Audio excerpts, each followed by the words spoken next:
We are Charlie Kirk, we carry the flame, we'll fight for the gospel, we'll honor his name.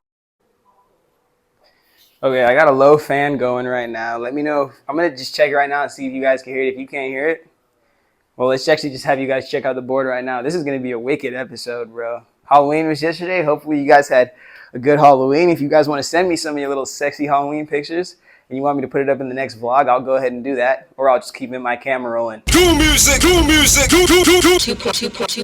No, I'm kidding. I'll never do that shit. All right. I hope you can hear me. We're going to check if the audio works. If that works right now, we're going to get right into this, bro, because I don't like wasting time no more. It's time. Party people, ladies and gentlemen, he's, she's, theys, thems, everybody who's willing to receive this message right now. Probably some weirdos on the other end of this device. Welcome back. Home is here, and we got another episode for you.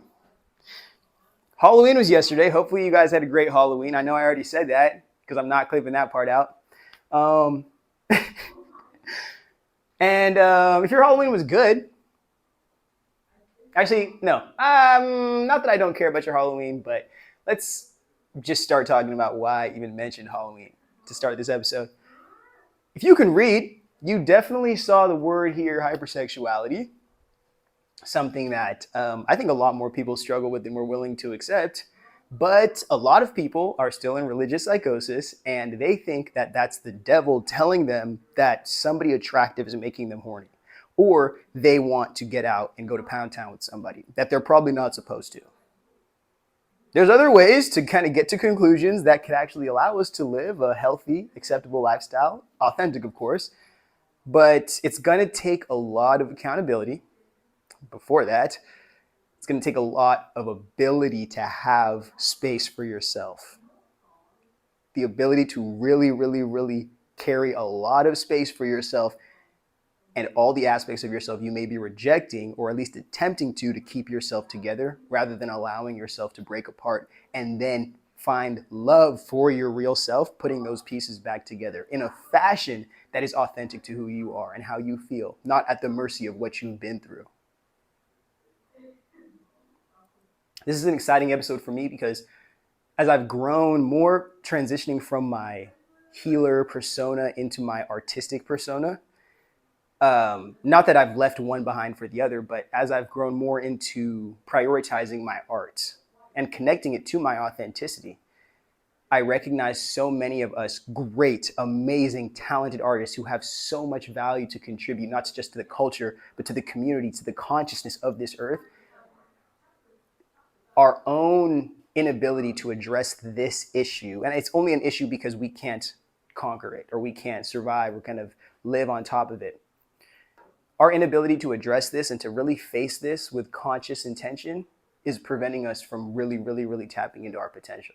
And I want to say that it's preventing us so much that we don't even know the capacity of our potential. And if we did, we would want to get this locked in line real fucking quick.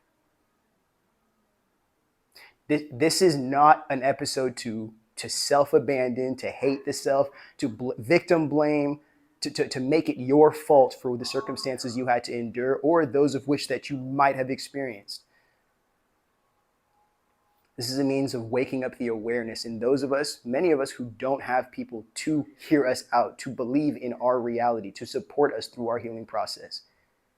This is a means of giving us the opportunity to accept ourselves for what we've been through and who we are, and to finally take responsibility for growing ourselves into a version of who we are that doesn't force us to abandon reality to accept ourselves.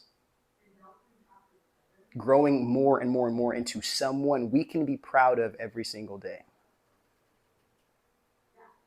I'm excited because there's been a lot of pain going through this journey. And there's been a lot of different perspectives that I've been able to obtain as I've been on this journey as well. So hopefully we can come to a cumulative conclusion and feed you guys, hopefully in under an hour as well, some quality information. something that you can leave this video with and actually start to apply in your real life to hopefully give you an opportunity to be everything that you ever thought you could. All right? So let's get to this. We don't have too much time in here today, so forgive me for that, because every time like we're in here kind of slotting up sessions for like library time and whatnot, I'm like, everyone like this is gonna be making excuses, all right? So forgive me. Maybe it's just me being black. That could be it too. But everybody, it's almost like at the gym too. Like everybody will be like either using something or like the same exact thing that I'm using, and then people are looking around and they're like, that guy doesn't need it. But I'll be sitting here like, don't you see what I'm doing? Like, yeah, I need all the time in the fucking world, bro. Go bother somebody else. That's why I'd be so adamant about getting my own space and getting my own things, because it's like, I want to live on my time, bro. That's freedom, bro. The ability to really conquer and master time is so much more essential than being able to have a lot of money, bro, because money is just a buffer in your ability to obstruct nature's time and really compete in society's time. But that's a whole other conversation. If you want to have a time conversation, I can actually make that video for you next week. So get in the comments and comment. We are Charlie Kirk. Time is not real. And if I get 5 of those comments that say time is not real, I'll make that episode for you next week. Now, got into a little bit of the intro, kind of what we were trying to say here. Want you to read the board, of course. I think that means it's a good time we get into our sponsors. And then we'll get into the video, all right? If you'd like to participate on the Dark Wizard's journey through hell at this point, Starving Artist starting point, go ahead and feel free to check out our Patreon, which the podcast, I know I have a couple episodes public right now, but I've decided the podcast is going to be exclusive for my Patreon members. Ha. Just for you guys. Everybody else, screw you, unless you participate. Or you can check out Cosmic Nomads. This is a shirt that is on the Cosmic Nomads website. I know I have baby tees that I'm coming out with, but the site that I'm using, or like the manufacturer that I have on my website, they don't print out the baby tees that I want. So you guys can't get those right now, but I'm going to have, I have them right now. I'm going to send them to my models this month. They've been hearing this for the past 18 months. I'm really sorry. If you're watching this, I'm fucking sorry. But I'm going to send this shit to my models, and by the end of the month, you'll have a concept, like real world concepts as to what the shirts look like on some sexy people, and then there's no way in hell you're not going to buy. So get ready for that. But if you want one early and you just want a regular t-shirt that fits, nothing that accentuates your sexy little, then go ahead and check out Cosmic Nomads, rebelsouls.shop. Honestly, stay tuned on my Patreon or my Instagram. I kind of use that as like a spam account now. If you want some updates as to like if I'm doing discounts or just little raffles or whatnot, kind of just cool shit to get people in the brand. Next, you could also check out this GoFundMe I have, because I'm raising money to write a book. Really not even to write the book, because I have the whole book and all the concepts ready to go. I just need time, 6 months away from society to really cut that up and never have to think about it again, other than just going on book tours and marketing it. So if you want to participate in that journey, go ahead and check out our GoFundMe. Final thing, which I guess you don't really need to know, but I'm just going to tell you guys anyway. I'm also doing the lecture series for No Land for Good Men pivoted me into realizing I'm either going to be somebody who complains about what's happening in the world or does something in response to what's happening in the world. And I've decided that I'd rather be a doer than a talker, because a talker has made me broke and isolated, and I think a lot of people hate me. More people than I even know don't like me. So social commentary will be a little side quest that I do. But running a business, that definitely has to be the one thing that I end up fully putting my whole heart and soul into. Especially because I don't have any kids, and I realize, like, I work at Amazon right now, sadly. But I work at Amazon, and I'm just like, oh, you guys are complaining because it's like, yeah, we're all poor, but like you guys have to feed mouths, bro. Like I don't. And it's literally not because like I'm scared of having kids or like the responsibility. I just know I need to put 100,000, 10% into myself. for at least some period of time to put my lifestyle in a position to where I can welcome any kid, whatever state, whatever position or well-being they're at. So I can be in a position to where I'm willing to love and take care of them every second that they breathe in this reality. I don't want to bring kids here until I can do that. Now, may I make a mistake and actually have one with somebody that I fall in love with? Of course. But that is not anytime soon, because I definitely got to be a millionaire. Especially in this dystopia we're living in, I got to be a millionaire before I have any kids. The next thing on my bucket list actually is getting a vasectomy. Because I enjoy the activity a lot more than I have the desire to create life and be responsible for it in this life. All right? So now you know that I need money. Let's get into the video. God dang. Okay, you guys see it, huh? Episode's called Transmuting. Are you looking at an alchemist? I don't know. Are you looking at a sex symbol? Yes, you are. Are you looking at your future president? I don't know. Not trying to get JFK. Because I genuinely do not care for like 70% of the American population. Real shit. Like, not willing to die for you guys. Because like, you guys don't even know what you believe in. I don't even think you care about what you believe in. Because if you did, then you'd really see that like the NAZIs from like 1930s, but like an incel bastard weirdo version of them. Basically like almost like it's like an NAZI masquerade that rich people are playing, but like the mask is their actual face. Which may or may not lead me into exposing this theory that I have, that the opposite side, I don't have a coin on me right now, but the direct opposite side of Christian nationalism, like if this side of the coin, this side of it is Aryan Nazism. And one of, like, you cannot divorce them from each other. Where one exists, the other is used to justify. And again, a lot of you guys only attribute Nazism to World War II and to Germany, but you don't attribute it to just purely the back end shadow of this is our planet. We are, not mind you, our religion is worshiping fear and existential punishment. But that same God that we're afraid of, like that same kind of rich baby daddy or like rich daddy successor, it just doesn't make sense. Like we're in this very abusive relationship with a very wealthy person that holds our salvation over our heads, so we do every single thing that he wants us to do at the mercy of, I don't know, respecting our peers or the people that could be in the way of his judgment. But his judgment seems an awful lot like it was doctored by a bunch of wealthy people or seeking powerful people on planet Earth to manipulate the poor people to hate each other so we could give up our reality and also give up our humanity by attacking each other for the sake of these powerful people who hide behind a cloak like fucking Wizard of Oz. But you guys aren't ready for that yet. Oh, did my light just start flashing? Oh, I'm sorry, baby girl. I didn't mean to do that to you. Should we get out of here? I'm playing. All right. So, I'm not gonna lie, it is hot in here. I'm sweating like a mug, bro. And I'm telling you, it's like middle of October. It's freaking November. There's an AC problem in this library, bro. Horrible. The claim that I want to make, let me make sure this is still recording and then we'll really get into it. Do an official start. All right, yeah, we're chilling.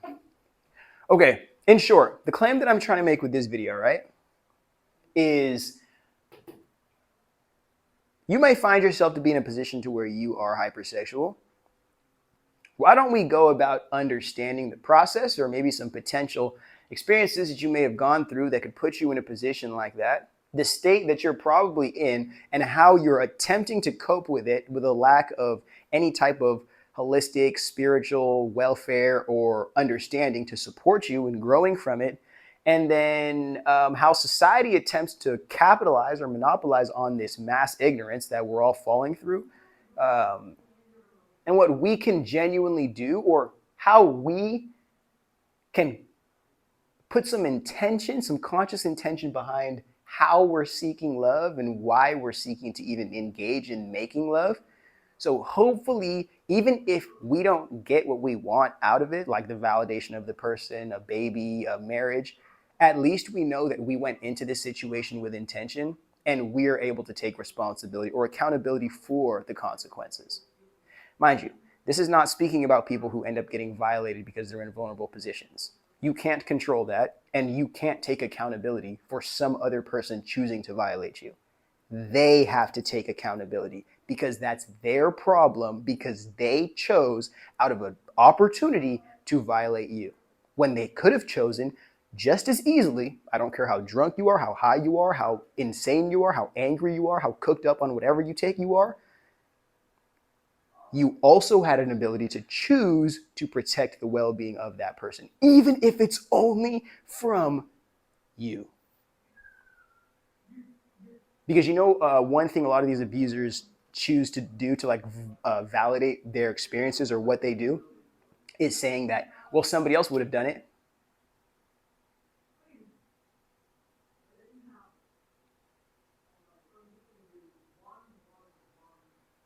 So again, this may be a very triggering episode as well, but this is the type of conversation we have to have if we want to create great things and do great things in this world. We have to be willing to have these tough conversations, or else we'll never get anywhere other than just far enough from our pain that allows us to act like we've healed from it or we've grown from it enough to not address it.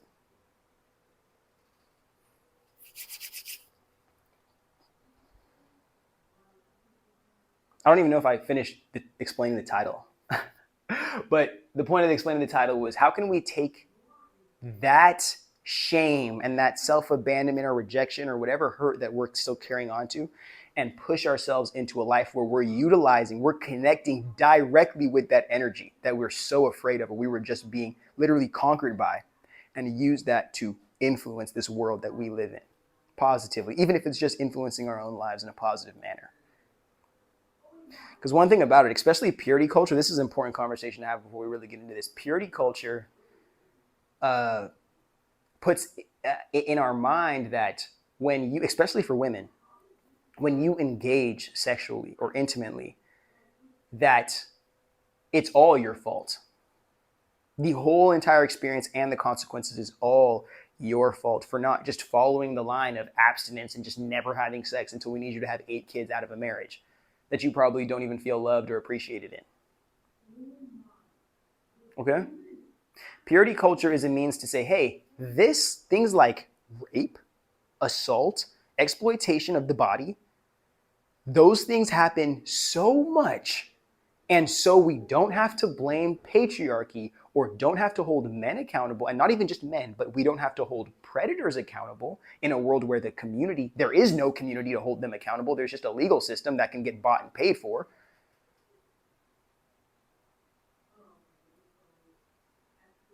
We're going to blame you, the person who experienced this trauma, as to why you experienced the trauma, rather than create a society that doesn't manufacture or at least perpetuate this type of trauma. But again, that forces us to humanize the women, especially if they're the ones going through this.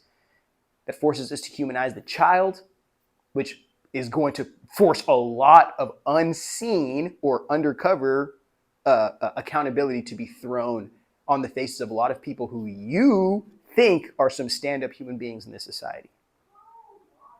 Keep the humanity as far away from the women, from the children, from the disabled people, from the victims, even if they happen to be boys, so we can continue to protect the illusion of power that is not actually strong men.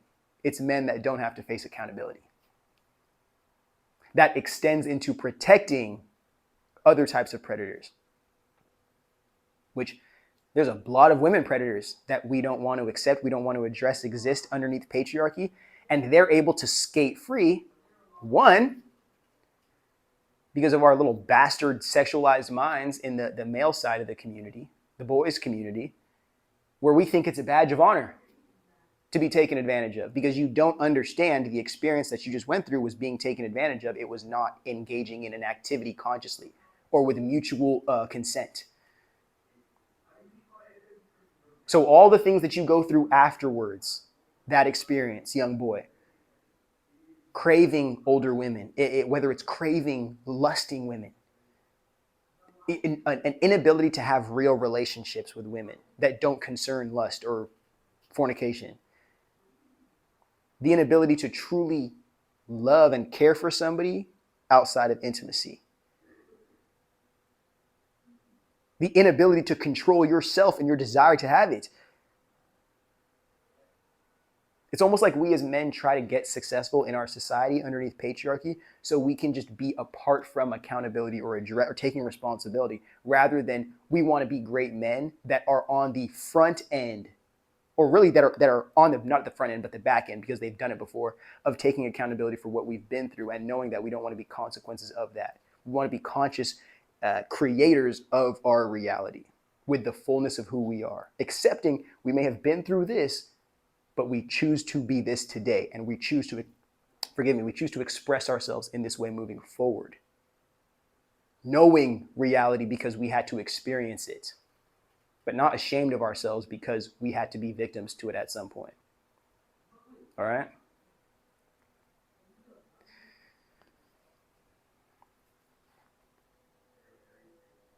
Patriarchy is very interesting because it's the gift that keeps on giving only to a certain percentage of men, because there's always another demographic of person to be abused or dehumanized as a means of sharing more market share, if you want to call it that, to those same men that regulate these types of systems. All right? Now, I hope you guys are ready to get into, again, this isn't everybody's experience, but personally I believe that this is, from the research I've done, the experiences I've been through, the stories I've heard from peers, from friends, from others on the internet, from my mind is just sucking up information. And I've realized that I'm either going to blow up my brain taking up all this information, or I'm going to actually put it into comprehensible format and you guys can receive it. That's what these videos are. But again, when I write innocence here, I'm not speaking about purity culture, like you were innocent before this happened to you. I'm speaking about, this is literally, okay, well, maybe I am saying that. Let me get the words better. I'm not saying that you are broken to never coming back to this. Like, you were here and then you went through experience and then now you are broken. And that is, unless you give yourself up to God. What I'm trying to say is that the breaking of you was meant to happen. The problem is it just happened outside of your control, outside of your ability to prepare for it, outside of your ability to know how to deal with the consequences and the aftermath. So it's fucking your life up a lot. And if we can address that, your ability to accept the brokenness and to build through the brokenness rather than abandon the brokenness or continue to break yourself, we give ourselves a stellar opportunity of being a co-creator of our reality. Being a part of this reality, not just being a bystander or somebody who's watching, a spectator in this reality, being a participant, a player in this reality. And especially for us creative artists, I'm not saying that we can't go through trauma that we can't use, but it's very interesting how those of us creative people can find a way of communicating our pain, communicating these emotions that are very taboo or very scarce in mainstream culture, and connecting to the depths of people that they didn't even know that they had. But if we aren't safe enough, if we aren't healthy enough, if we aren't conscious enough to address it within our own selves, there's no way in fucking hell we can create the art that would connect to that depth of another person. And the sad part is that we do have artists that can do that in our society, but more times than not, they're already hooked onto something, whether it's more sex, it's more drugs, it's more money, it's validation. So they're self-medicating in front of our faces. Why? Because even then now, they just started getting rich off their trauma, but now there's new trauma because they have to keep on getting rich off their trauma. So they either have to keep on going through trauma to get rich off of, or they have to keep on making bullshit to stay rich, or else they're going to go broke, and now it's a whole other brokenness they have to deal with, falling off. So this is addressing the human in all of us. And also, I want you guys to remember this is addressing that this can happen to anybody. This type of like sexual intimate violation can happen to anybody. And at whatever point it happens to you at, and whenever you're willing to fully address what you've been through, again, your body more times than not will hold back or distort what you've been through until it feels like you are safe enough to address it. That's a very, very, very interesting. It's a self-preservation tactic of the body. Like you've literally gone through these super traumatic experiences, but it will not even tell you because it's like you're already going through so much. This will break you. Or this will put us on the sideline way too long. And sometimes you're doing it consciously, but sometimes your body's doing it because your body knows like, hey, I want to be healthy. I want to feel, but I can't address this because it's a little too deep for me. And something in me is telling me I don't have the resources, the accommodation, the support to address this further. So I'm going to put it on my nightstand until it starts screaming at me from my nightstand.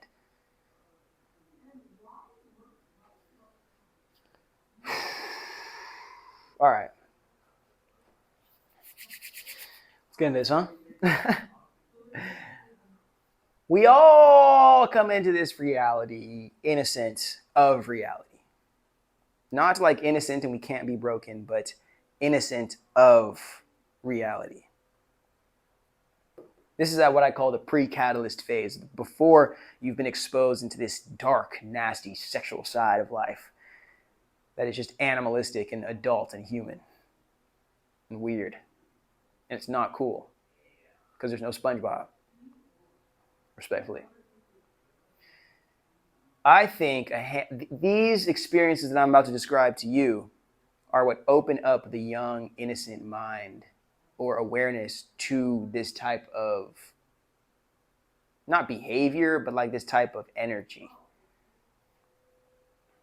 Whether it's that you're exposed by another person or by your own curiosity, you find yourself sliding down a very slippery slope. For a lot of people, this happens in their youth, whether it's on the internet or like your friend sends you something. But even worse, now instead of having to go through all the Google searches, so-and-so boobies, so-and-so no clothes on, like now instead of having to go through that whole entire rigorous search to like kind of go enter your own depravity, now you have algorithms just training your brain as to what is attractive, or just training your brain to just keep on seeking more and more and more beneath the skin. Just remove one piece of clothing here, with this here, this here, this here. Just and it's a floodgate where you used to have to actually sit there and turn the faucet and wait for the water to come. Now it's you're just flooded with all this. And you take one step into the deep end and you may be sucked in for good, Next is peer pressure or influence. This is one I like to say usually happens to people, whether it's they're at school or with their friends. Basically just, and even worse, social media, again, you see a viral post that says something and then you're influenced to do something based off a viral post, which the person could be completely lying about and manufacturing for the sake of going viral, which is fucking insane, but that's what most creators do, sadly.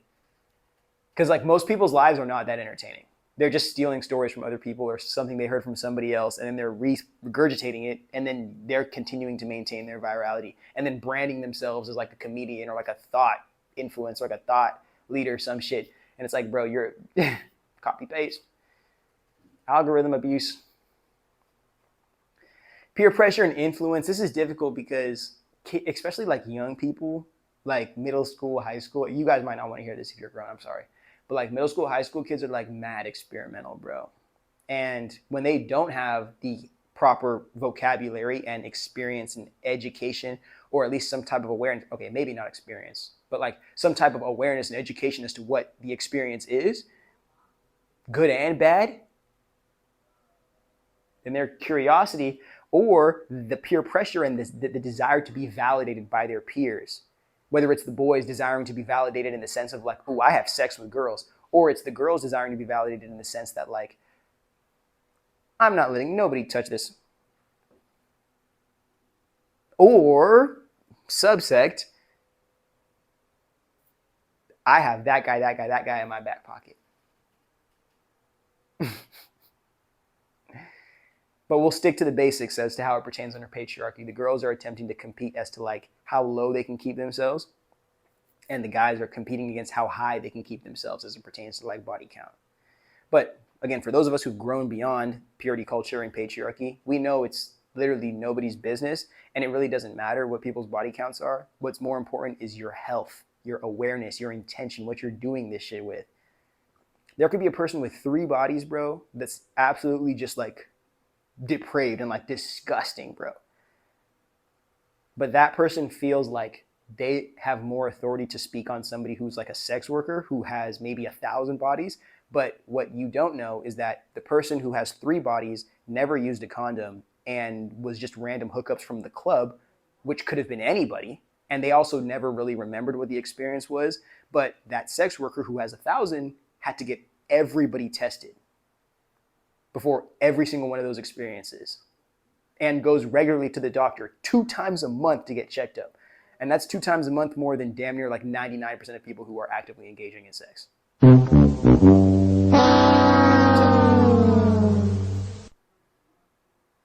let's look at this conversation with an open mind.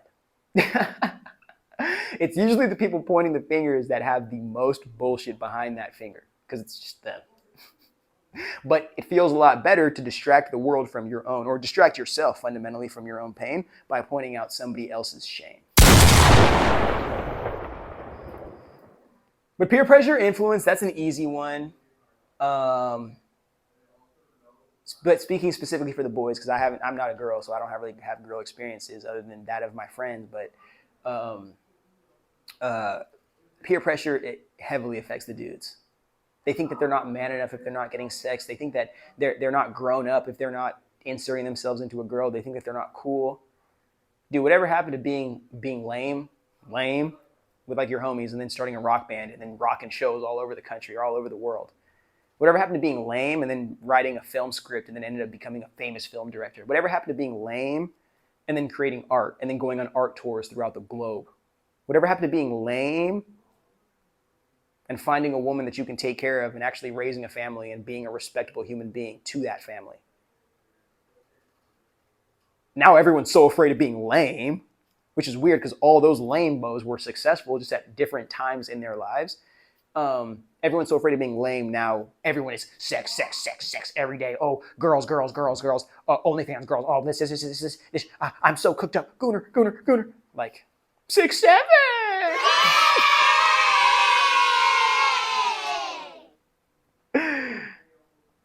I know it's not a laughing matter, but we're trying to have a conversation here, all right? When you don't have a strong foundation, and this is why I'm so adamant on like parents being in their kids' lives, or at least making sure that their kids have great mentors in their lives and are willing to have these types of conversations. The validation they're looking for is coming from those peers. It's coming from the boys who do get the sex in their group. It's coming from the boys who do get the validation from women in their groups. It's coming from the boys who do get the likes on their Instagram pictures. It's not coming from you, who raise them, who house them, who care for them, who love them when nobody else does. The parent. Hopefully, I'm assuming that you do. Maybe because it's not cool to be loved by your parents, because that's just lame. It's not entertaining. But you don't have like a. Actually, I'm not even going to go into that conversation. That's going to sound crazy. But we'll skip into the next part, which a lot of people don't want to accept, but a lot of people, this is their introduction into this type of awareness: exploitation and abuse and assault. Now, again, as we get into this conversation, because I know this is triggering for a lot of people, I want to make sure that we are at this foundation. It is not your fault for what somebody else chose to do out of their own free will to obstruct your well-being. I don't care what you were wearing. I don't care where you were going. I don't care how drunk you were. I don't care what position you were in. I don't care if you were laying on a bed naked in somebody's bedroom. Spread eagle. I don't care. You were taken advantage of and you were victimized by somebody else who could have just as easily chosen to care for your well-being at the mercy of their own sexual frustration than vice versa. And they decided that their sexual frustration and serving that was more important than protecting you. That is not your fault, no matter what the circumstance was. All right? Especially, and this goes even for the guys. I don't want you guys to think I'm just speaking to the women here. The guys, I want you to know as well. That bullshit that happened to you is not okay. I don't care if you happen to, okay, well, she was touching on me and I said no, and then I ended up getting hard, and then we ended up having. No, you said no. No means no. If they care about you, if they genuinely care about you, they will respect that.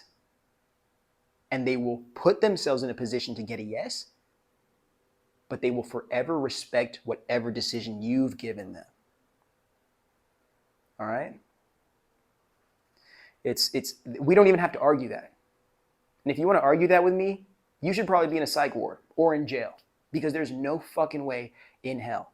I don't care. And this is, you know what's crazy? I might get actually torched for saying this, because this pertains to a whole religion. But I don't understand how far you can progress as a society when you feel like the best way to address men's lust and men's inability to control themselves sexually when it comes to women is covering up women completely for the sake of making sure men don't falter, rather than educating men in a way that allows them to respect women as human beings and then also appreciate intimacy if that's something that they're fortunate enough to receive from them. So here we go. Although these are all three fairly different exposures to or experiences that can welcome somebody into this hypersexual mindset or lifestyle, this is all traumatizing the innocent being. And we say innocence more so in the sense of ignorance, not innocence. Because ignorance in an innocent format is, I didn't know reality would be like this, or I didn't know this is an experience that I would be faced with going through and then having to pick the consequences up after. So these experiences are breaking our ignorance and really breaking that shell that the world tells us is so important to keep intact, or else we'll never recover from. And that leads us into this next post-catalyst area, which I call the dead soul in a living body. Personally, make sure it's still recording. Oh yeah. Okay. Personally speaking, I believe, I'm going to just use the words as they are, because we don't censorship here. Actually, I guess we do censor. Maybe I need to stop censoring the curse words, because it's just it just doesn't matter. Okay, well, personally, I believe when you rape somebody, you are stabbing their soul to death. And then you are leaving the body there to literally carry a decaying or a rotting soul. Because we don't have the right awareness or education or words to comprehend these types of experiences in a way that allows the victim of them to pick themselves up, we only put them in a position to where they're so traumatized. The only place to go that can be of maximal healing would be the church. It's the perfect roundabout. It's, okay, we're going to dehumanize you as women off the bat and then force you to follow these laws. And then a man breaks a human moral code to violate you, and then now you're in a position to where you are being blamed for that violation, and the only salvation, again, will come from a man that has the same features and genetic code as the person who just violated you and broke your own connection to yourself. It doesn't make any sense to me. But then that reminds me that a lot of organized religion is just political philosophy used for powerful people to exploit the ignorance of the poor. And if too many poor people we're in a society that perpetuated suffering and really manufactured suffering. But if you could recognize that you didn't need to wait on external salvation to come save you, to start taking steps beyond your suffering, but you could go internal yourself and accept yourself for who you are and what you've been through, and then start taking steps beyond that to build, then people wouldn't go from broken into the church. People would go from broken into loving themselves, into sharing that love with the world. Recognizing more and more and more that we have the power within ourselves, and then inspiring others to also participate in that self-salvation and in that selfless collective sharing of love and awareness.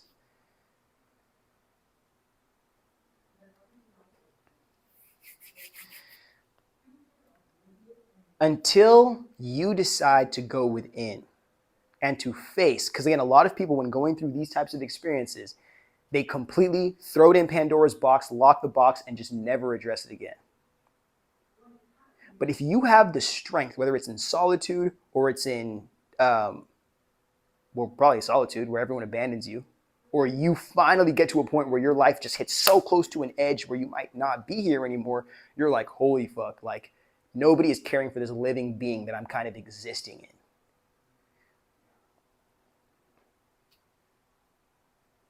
That's the only way to wake that soul back up.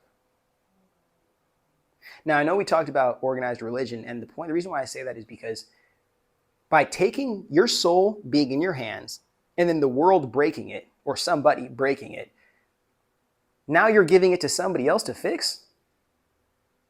That's not how that works around here. The other person, whoever it is, a teacher, a mentor, a healer, a therapist, a pastor, they have to put that soul back in your hands and give you the tools to put it back together, to continue to love every step of that process. And if they aren't doing that, they're just taking your broken soul and putting it in their collection of broken souls and then telling you a bunch of things that you feel like you need to hear to feel like you can continue to exist without ownership of your soul or taking responsibility for your life. Just read these books and memorize these verses. Just show up to church 6 times a week. Just all these things other than, I'm sorry. This is your reality. But you know that what the experience isn't who you are. The consequence of that experience isn't even who you are. Who you genuinely believe yourself to be, beyond that, is who you are. And your whole entire life can be a process of accessing every bit of that greatness that you are.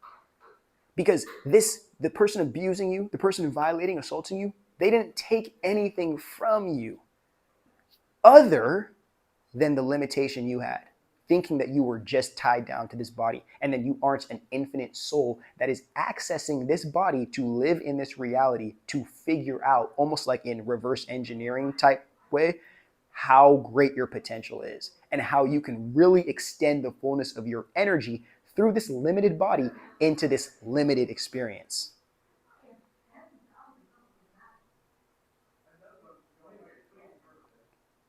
It's so interesting. And let's get into the consequence now.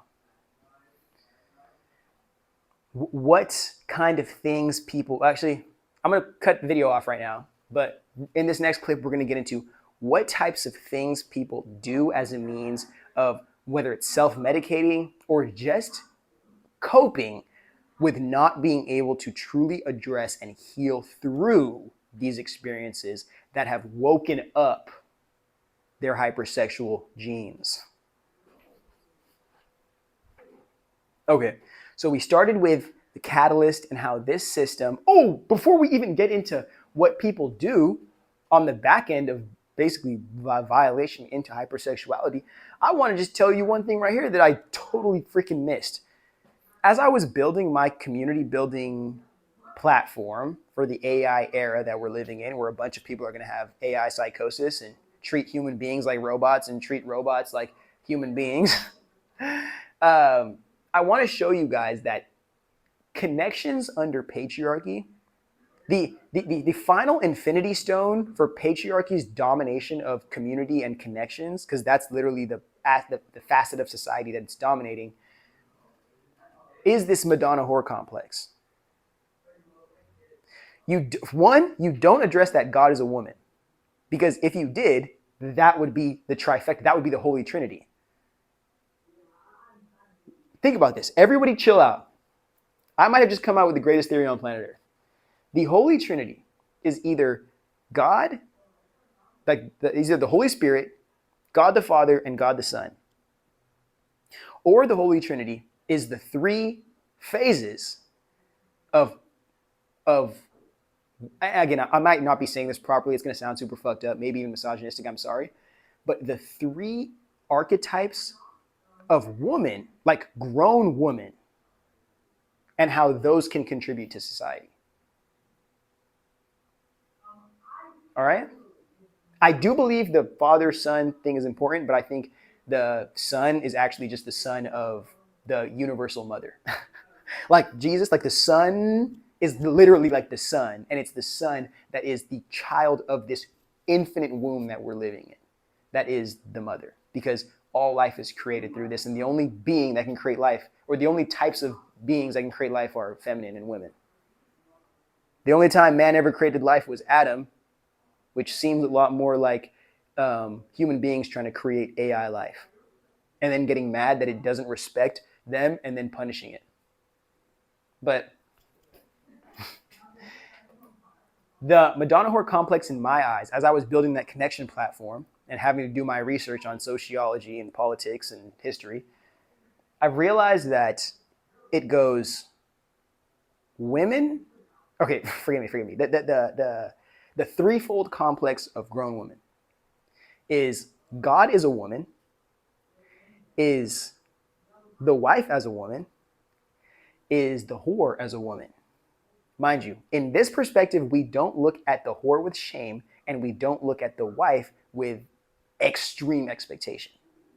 And we don't look at God as a woman as the like granny who lets the stupid ass grandson go join gangs and like shoot up the hood and all that. Okay? We're looking at the creator of this reality is a woman. All life is attributed to the creation of, from this womb, this universal infinite womb. That is our acceptance. So that means women can be nothing less than children of God, that they are more reflective of than man. Meaning they deserve a lot more authority than they've been given underneath these types of social systems. Also making me think that matriarchies are a lot more common than you know, but colonial, the destruction of society and just like the absolute burning of all types of knowledge-based systems and institutions from colonialism stop you from recognizing how widespread reality was and how diverse reality was before colonialism basically enshittified everything. Because colonialism is just global capitalism, and capitalism is just perpetuated colonialism on one landmass or in one environment. And enshittification is what happens when capitalists want to keep on making the money that they made off of selling something in the first year in the 100th year, but they haven't changed anything since the third year.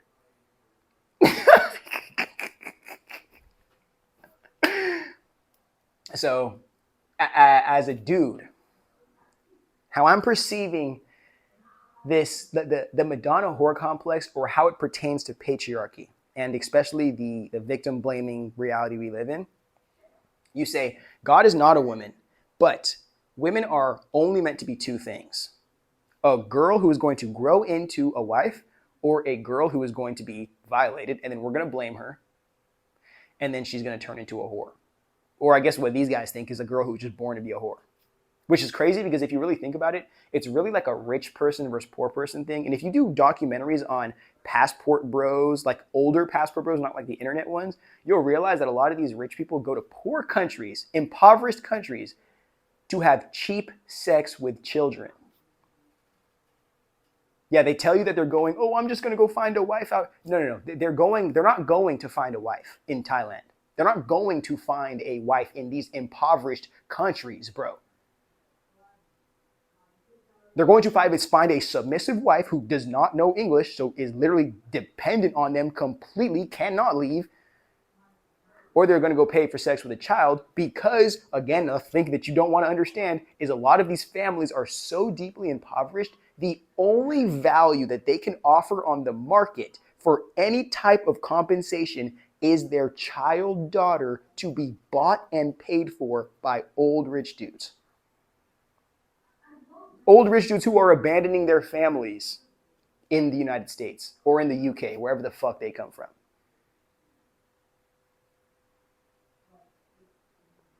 Yeah, it's sick. It's genuinely sick. And you know what makes me even more sick? I probably shouldn't even get into this. I don't know how much time I have. But it's situations like the Bop House, how they're trying to like normal, and not like normalize, because I have a lot of my friends are sex workers. But they're trying so heavily to, what am I trying to say? To popularize, in a sense, sex work. But they're not even doing it in an actual sense. Like they're just propagandizing sex work. They're being paid, Bop House members are being paid because of how many 17, 18, 19-year-old girls they can round up to absolutely destroy the entirety of their careers and their lives in these types of sex trafficking rings. They're not getting paid directly. Like they're not doing actual hand-to-hand transactions. They're marketing an industry for people who will be victimized by it. That's the one thing a lot of you guys don't understand. It's like Drake and this Aiden Ross lawsuit with like the crypto gambling. They're not getting paid for winning gambling. You fucking kidding me? They're getting paid to influence a bunch of other kids to join this gambling shit because all these kids and the money that they're going to lose is going to equate for all the money that's being paid out to Drake and Aiden Ross. And also Drake and Aiden Ross aren't losing because they're playing on house coin or house money. Crazy world we live in, bro. So Drake's sitting here, I just lost $200,000 on stake. No, you didn't, because that's not your money. But if you just won $100,000, then it is your money. But that kid who just lost his whole entire life savings playing a gambling game on stake, or lost his parents' money, or lost his college fund on stake, yeah, there's no house money. That's your money. And that's that shit about the Bop House that just pisses me off, bro. Like, you guys are nothing to do about sex education, about awareness, about healing, about trauma recovery, nothing. It is marketing children to join an industry that you aren't even actively participating in with truth. You are marketing the industry to people who will actually be in it. That's my issue with you. I don't care if you do sex work, bro. I genuinely do. If you're taking your funds and you're taking care of yourself, you're financially free, you're helping your family, I'm here for you. I want you to have legal protections. I want you to have proper compensation. I want you to be able to file legal suits around people who are disrespecting the game. But come on. And Sophie Rain lied about her age too. You know why I have an issue with lying about your age? Because you're influencing people who are actually that age, which was like 4 years younger than your actual age.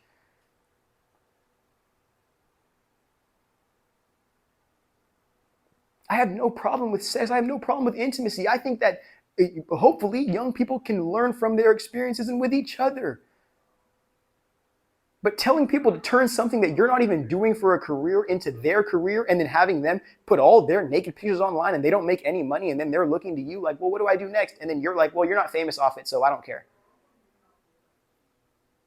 Or you say, well, just talk to my manager. Talk to one of my managers who's going to start pimping these girls out for real. And then you're going to start seeing what real whoring's like? Hell no. Sophie Rain said she had a donor giving her $5 million she'd never seen his face. You cannot tell me that's not a CIA operative. That's how this works. I'm not going to sit here and act like I'm part of the CIA, but my brain functions just like some of these people, bro. And I'm telling you, to get in, if you're, this is, OnlyFans is somehow legalized prostitution. You know how that somehow came to be? Go check who owns it and go check out who OnlyFans or the corporation OnlyFans, what political organization are they the biggest donors in?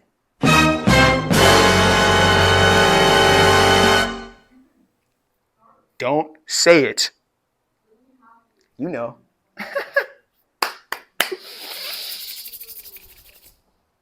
And then you get back into Sophie Rain making $5 million just out of nowhere from somebody she's never met. That's crazy, isn't it? It's almost like, let me stop. We didn't even get into what type of coping mechanisms you would have. I really apologize, guys. I really apologize, guys. Oh, because we were getting into this, huh? We're talking about the threefold ways of woman. Okay, let me finish that and then we'll get into this. Well, what I'm thinking about here is that patriarchy says women can only be whore or wife. And because God is not a woman, you don't have any ability to dictate that or to see yourself, because that's all it is. God at the end of the day is just the all-seeing eye. You have no power or choice to see yourself as anything but woman or whore, or wife or whore, wife or whore, wife or whore. So you can't be a underwater basket weaver. You can't be an athlete. You can't be a this. You can't be a this. And mind you, you better not try to be three things at once because you're going to make way too many dudes intimidated and they're going to have to humble you. But in a world where we continue to do that in the AI era, and we continue to say God is the Trinity, is the third or the head of the Trinity, and God says that women are either wives or whores. Now, when you integrate a technology as grand as ChatGPT or an AI LLM into your society, you know what you're saying? Now, we don't even need women in society unless they're going to serve being a wife, unless they're going to be a whore and sell themselves, unless they're going to compete with these AI chatbot girlfriends that we got. That will be immediate convenience to a bunch of these loneliness epidemic dudes. It's weird how all these individual dudes are going through loneliness epidemic, and there's 8 billion people on Earth and so much access to connection, to community. Oh, you don't want community. You don't want support. You don't want friends. You want somebody who you can abuse and won't hold you accountable. Yeah, it's going to be pretty fucking lonely for you guys who want that instead of real human connections. And you probably should be lonely, like forever. If that's how you think that we're going to keep going in this reality. And you think that that isn't what's causing the trauma. Versus you not having anybody. But I think actually the fear that we have is how you're going to respond to being lonely rather than the state that the world is in, finally not having to enslave themselves to relationships that they have no desire to really be in. Especially as it pertains to women. And you know what's crazy is that when women are free, actually, let me not say that. I think we had a good conversation about that. I think now, well, first let me make sure that I'm actually, let me make sure that I don't get kicked out of here by some fucking because I do need to be in here for like one more minute.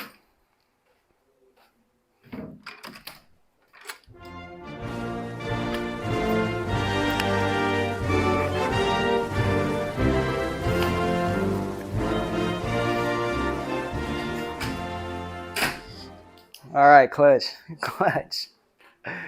Okay. So hopefully out of that you took,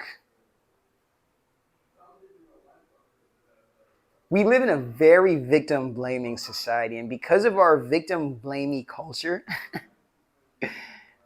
we're never going to be able to see, hey, these are only victims because they're not being given the power to take responsibility for their experiences and the reality that they actually went through, and then decide who they become on the other end of that.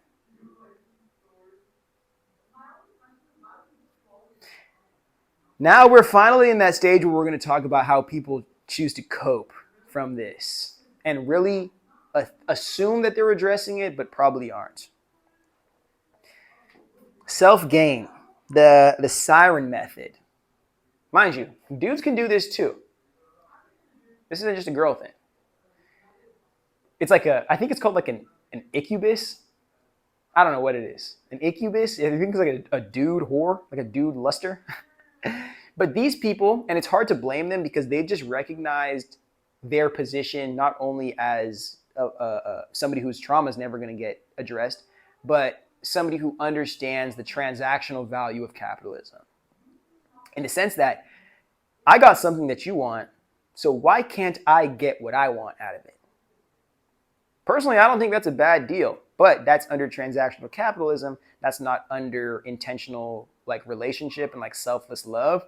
So it's saying that we don't have enough within us to sustain ourselves. So we have to exchange the little that we do have in us or the value we think we have in us to other people for their value to continue to sustain us. Now, if you never actually end up getting enough resource to make yourself self-sufficient and all you do is self-gain off of others, you're going to be exposed as like a mooch, as a gold digger. If you're a dude, this is what a homosexual does. I will exchange you my dick or the service of my dick so I can have a place to stay. And for the girls, I will exchange you access to these heavenly waters for money. Again, there's a bunch of other matches and connections that can happen that are not just as simple and surface level as those.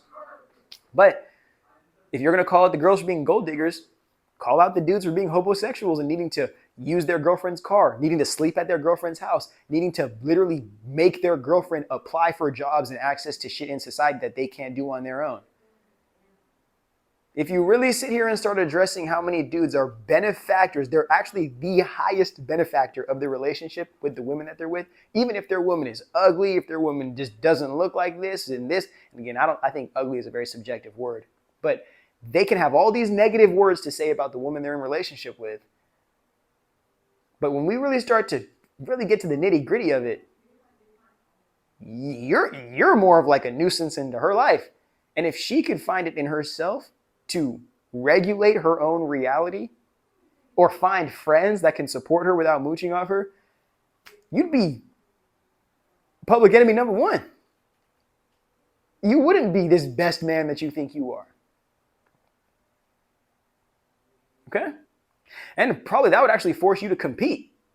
That would force you to be like, damn, well, if I am not enough, is it the fact that I'm really not enough, or is it the fact that I'm just not doing enough with what these other people, especially this woman I'm in a relationship with, knows I have the capacity to do or the potential to do? And is that her hating on me, or is that her expecting more out of me because she believes that I can be more, but she knows from what I'm experiencing, what I'm expressing, that I'm not pulling that out. I'm not pushing that out. So I don't blame the sirens, but they do scare me. They do scare me because you are not of transactional value. There is not a price tag you can put on you or your soul. I don't care what anybody does. Personally, I like to believe that I am infinite value. And because of that, my standards are super high, probably to a fault, but my standards are really high. And I respect them because, it's a blessing to be with me. It's a blessing to hang around with me. It's a blessing to be intimate and have sex with me. It's a blessing to be in my energy. So I would hope that I'm treating myself like that, and people in my life can learn from how I treat myself, how they can complement that treatment. And it will be lonely because a lot of people are willing to sacrifice any bit of self-respect just to get validation or to get support from a peer. And I won't sacrifice none of that. I won't sacrifice anything if I'm being dead honest with you, because I know what it's like to be on the other side of life where you give up your whole identity for validation, and the people that you're dependent on for validation throw you away to the curb because they'd rather have somebody who's either even more lame sucking on their tit, or they just think that they literally were just putting you to a position to where you feel like you can't do enough for at least their validation. And then you feel like nothing and they go move on to somebody who's probably not shit either. And then you feel like even more not shit because you tried so hard to get chosen by somebody who doesn't even care about you. They just wanted you to feel like not shit so you could keep on dragging after them and make them feel like they're the shit because you're chasing so much after them and not able to recognize that value within yourself. Speaking so much, I'm starting to foam at the mouth. Damn. Next, self-abandon. I know I put wife there, but this is not, I'm saying that more as like trad wife, traditional patriarchal wife, in the sense of you either have to reject the possibility of your womanhood to humble yourself enough to only be a wife, especially in today's day and age, but you have to cut yourself off from career aspirations, life aspirations, hobby aspirations, leisure, and crumble yourself into a box, which the only two things you get out of that are a family, a husband that you probably got to take care of, and maybe a little bit of energy to start your career way after you really have the power and the passion to do it. Instead of accessing all of those potential realities, you're going to be like, nope, wife, kids, maybe some free time on the weekend.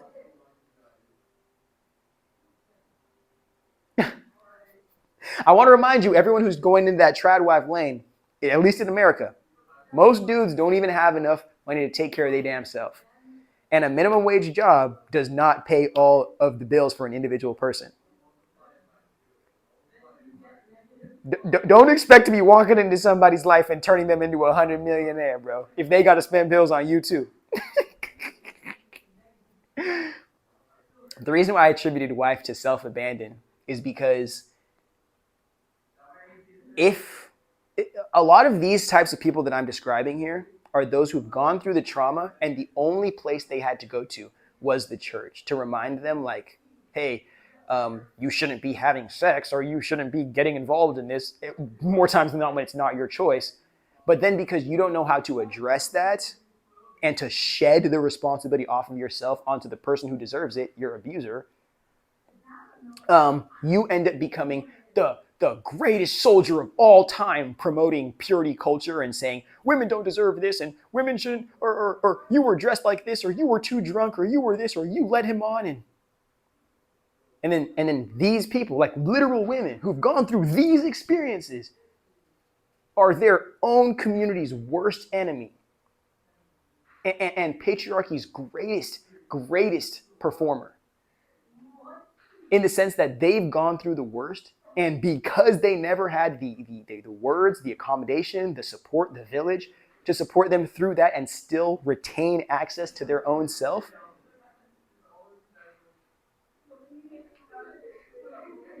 now they have to be the lived experience as to why you have to believe in this belief system based on fear and shame and ignorance and self-abandonment. The self-abandonment is knowing you've gone through reality, you've gone through trauma, knowing that you've gone through pain, but abandoning that, thinking that the acceptance you get from the people forcing you to abandon your own reality and invalidating your trauma is going to be more secure or more securing to your self-concept than being able to recognize what you've been through and to somehow be given the tools to believe in yourself that you still exist in your infinity outside of how broken your body is. And yes, you're going to need some healthcare and wellness support. Yes, you're going to need some spiritual support. Yes, you're going to need some community village support. But at the end of the day, your infinity has not been deterred or desensitized, I guess that's a good word, because of what you've been through. Your body has gone through trauma, but your soul, you get an opportunity to decide whether that trauma of the body rots your soul or you allow a new perspective on the soul that you have and new intention in the life that you're living now, because you've been awoken in a completely new way now. And if you don't choose to surrender to that new waking of your being, you will be at the mercy of trying to sedate it, which we will talk about right now. And if you, before we leave this whole self-abandoning wife, I want you guys to accept Aisha Curry. I don't know what side of the conversation you guys are on of that. Genuinely, I don't really care. But Aisha Curry made an interesting take, saying that she always kind of wonders in the back of her mind. I think this is what she said. In the back of her mind, she's always thinking about who she could have been if she wasn't with Steph. And I genuinely think a lot of women feel that way, like a lot, especially married women. But even if you went to ask your mom that, she would never tell you that shit. Because like you think your mom's gonna tell you that she never wanted kids and she really wished she could have been like a poet making writings in France, or literally just like a community member in Ethiopia working on like charity missions. it, like you exist. The consequence of abandoning the self is you, the child that came from it. Do you really think she's going to tell you the consequence of abandoning herself? You like you're in the way of my ability to genuinely love my life. She'll tell her friends, she'll tell her girlfriends, she'll tell some other random person. It's crazy. It's crazy. And it's tough because when people do abandon themselves and then they start going through the trauma or feeling the feelings of the trauma that come from that self-abandonment, more times than not, they start to abuse people in their proximity as if they're the reason why. This is why a lot of narcissistic parents, especially narc parent pick-me mothers, blame their kids as to why they got ugly, why they gained weight, why they didn't accomplish their dreams. But it wasn't the kid's fault. Could have been that you were in a compromised position as to having kids was an expectation of the marriage. But it's not the kid's fault. And now the kid is going to live on the other side of this pain and of this horrible inner critic.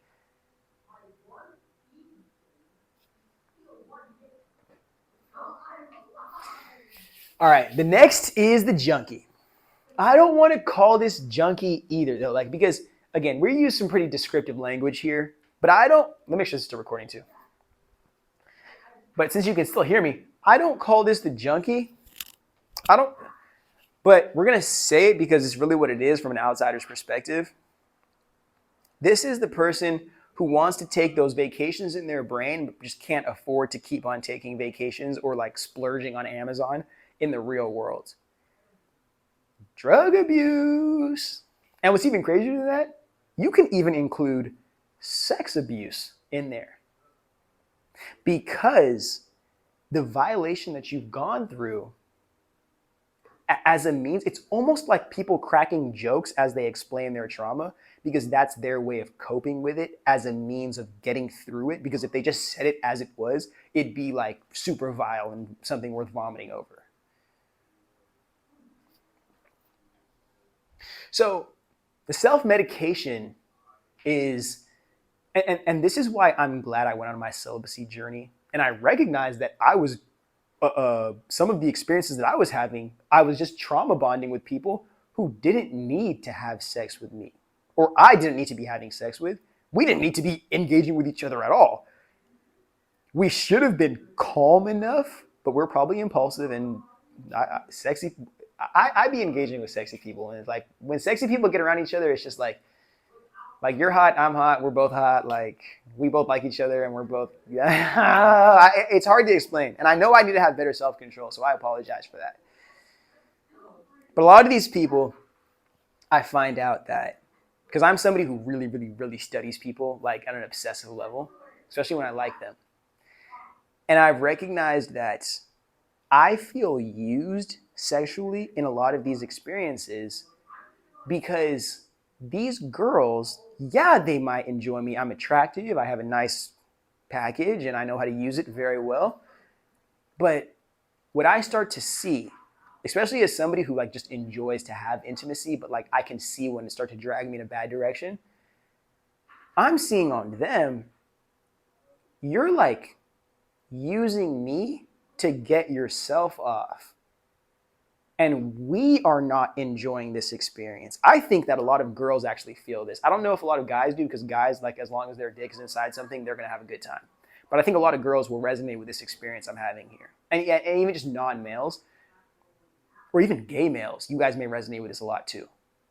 And just feeling like we are not making love, like we are just fucking. But and I made a TikTok on this, but when it comes to fucking, one person is doing the fucking and the other person is getting fucked. But when it comes to lovemaking, we are coming together to love selflessly each other and to bring each other to those heights that we want to reach, or bringing each other to the depths that we want to go to, and really being able to feel ourselves in the depths of our humanity.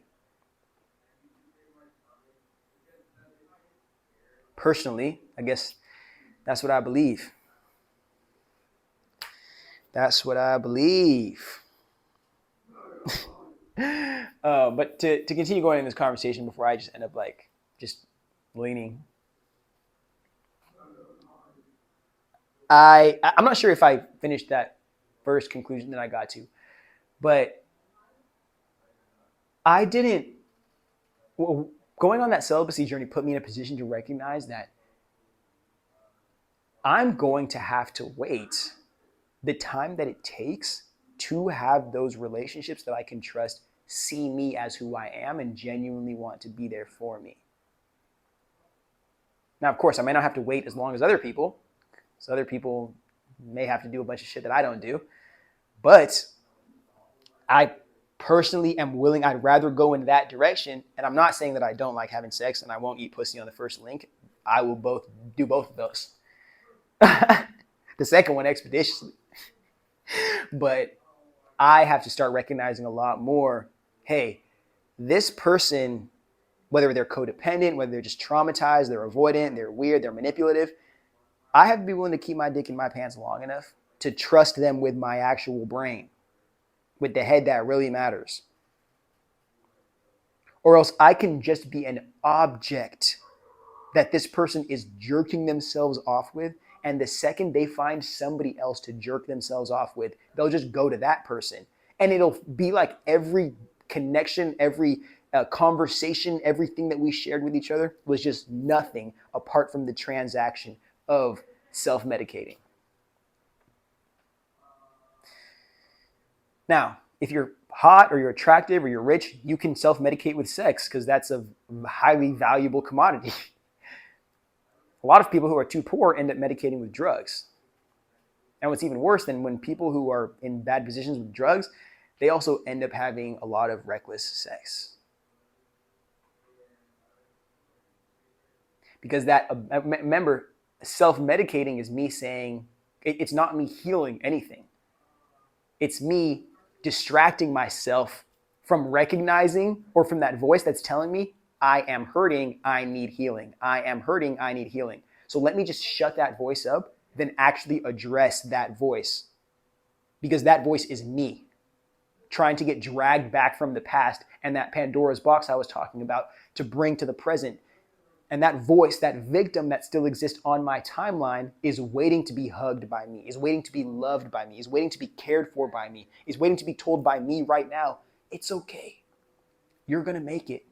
Because I am here today, and that means that we made it. And I'm going to keep seeing tomorrow, because that means that I'm going to keep on committing to myself every day that I have. And I don't have to worry. Even if there's trauma that's to come in the future, I don't have to worry. Because through everything, I am, and I will be here. I love that. I love that. But it's tough, bro. Like, it's tough being, and it's like, again, I may sound corny for saying that, but like, it's being objectified, especially when you don't know you're being objectified. I mean, like, see, again, like, I enjoy having sex. Tell me that that's all you want to do, and that's what we can do. But the second you start realizing, like, oh, we're hooking up, and then it starts turning into like, oh, well, I actually kind of like you more than this, and then I kind of want to, and then it starts, the situationship stuff starts dragging all that. It's like, no, bro. There's almost, so I'm starting to think there's so few things that are worse than like loving somebody or feeling like you have love for somebody and then recognizing that you were just an object to get themselves off or to validate them because the person they really wanted to love just wasn't available for them at that moment. That shit hurts like a motherfucker, bro. And that shit pushed me out of the game for a long time.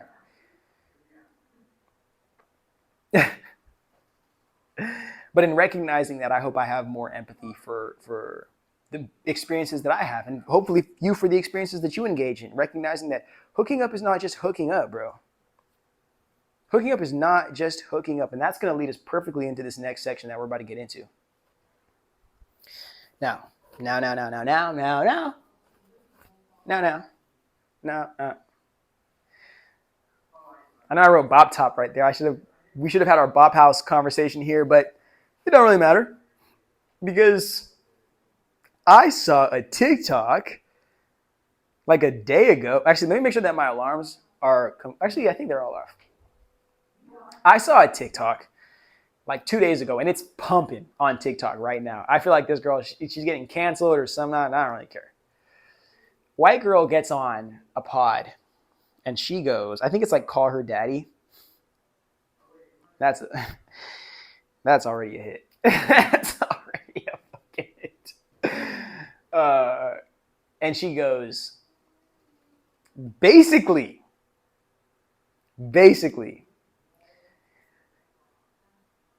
condoms? Ew.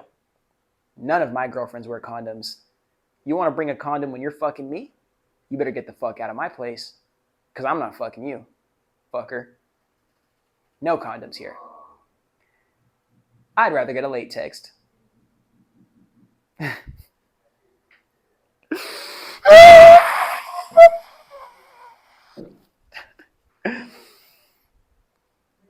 This is exactly why China is making all of their influencers have degrees before speaking on anything. That dude in China, is it Xi Jinping? Hate to love it, man. Bro knows what he's doing. And there's nothing funnier. I'm going to find this clip just to put it right here. That whole 5,000 year China clip was the funniest thing ever when the business media was interviewing. Are you afraid that that U.S. will surpass China in the AI race? China's been around 5,000 years. We'll be around another 5,000. We do not care.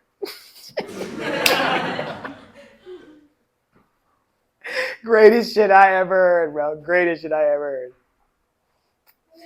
The issue that I'm having with this, like, I don't know if it's just like to try to be saying things that are viral or actually saying things that are like rooted in reality. In these times that we live in, mind you, there's a handful of STD epidemics going on across the country, especially in Houston. And nobody's talking about sexual health, sex education, sexual care. The only direction we're going into is purity culture and Christian nationalism.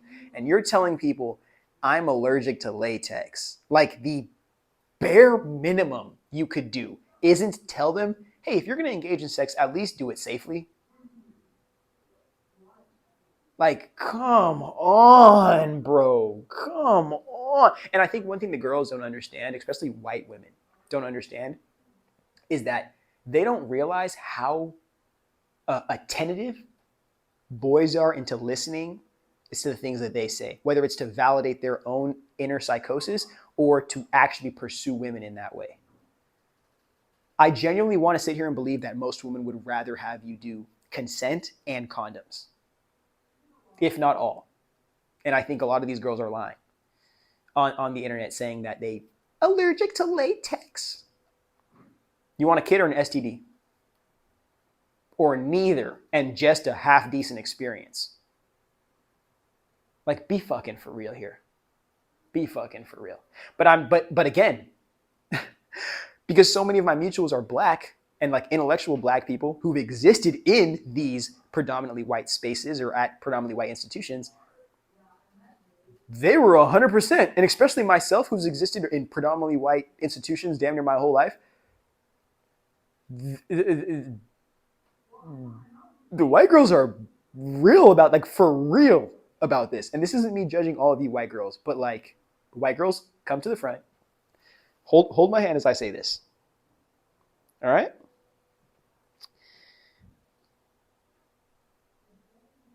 Wow.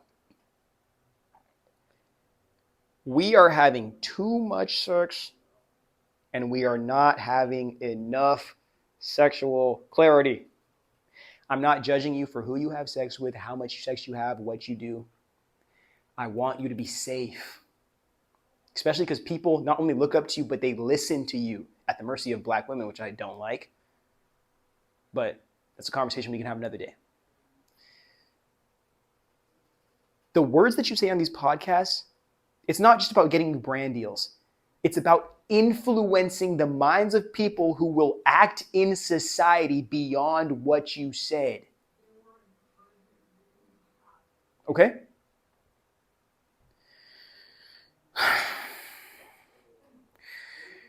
The reason why white girls are allowed to get away with this type of rhetoric and this type of behavior, and that girl's not going to get canceled, actually, is because white women have this damsel privilege, especially as it pertains to the hypersexualization of black women. White women know that in a give or take situation, they will be given the identity of the damsel in distress. Whether it's a black man taking advantage of her, whether it's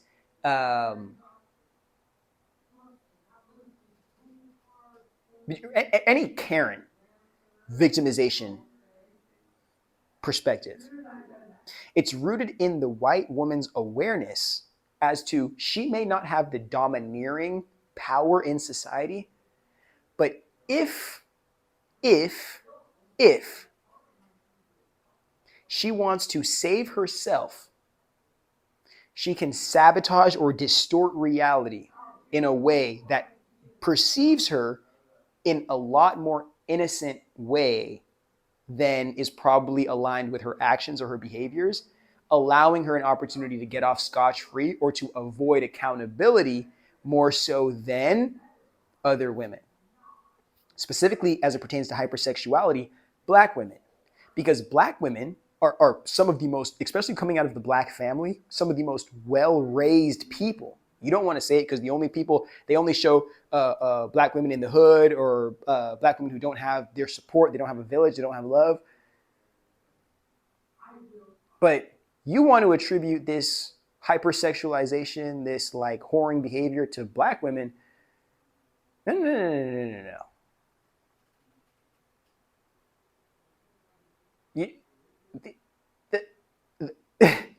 The white women are behaving in the ways that you're accusing the black women of behaving. And the problem with that is that when black women are found in situations like this, where they are actually victimized and exploited, they aren't given the benefit of the doubt that they were taken advantage of from their innocent state. They're already looked at as hypersexualized. So they're saying, well, that's just what happens to you. But for the white woman, when she goes through certain experiences, and mind you, I'm not saying that this is just a night and day type of thing, because all women get invalidated under patriarchy. But for white women, they understand that they have the benefit of the doubt that black women don't have. So they can be whores and then end up getting married just at some point in their life and washing their whole entire past clean.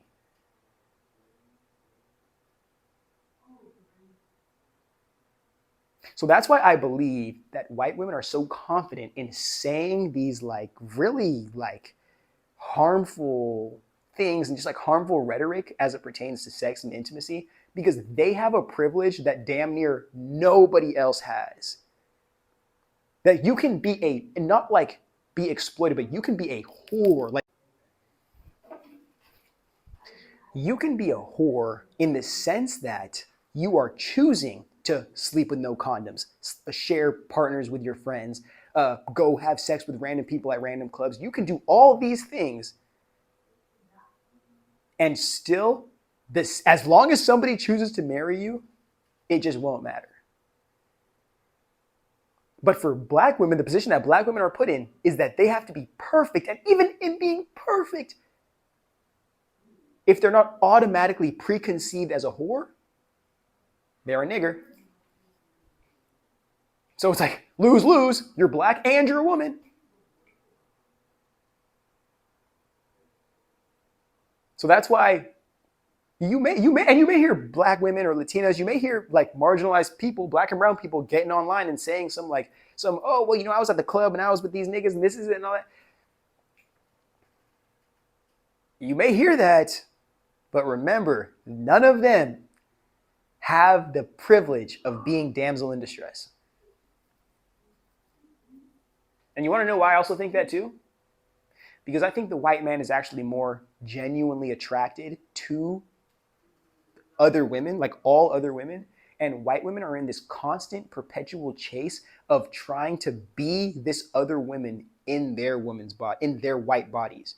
That's why they do the plastic surgeries and the BBLs and all this extra shit, the enhancements to the body, rather than just allowing white men to recognize, hey, I don't fucking like you, bro. I like this black woman. I like this Asian woman. I like this Latino over here. And I want to find a way to respect her and be a part of that community instead of trying to act like I like you.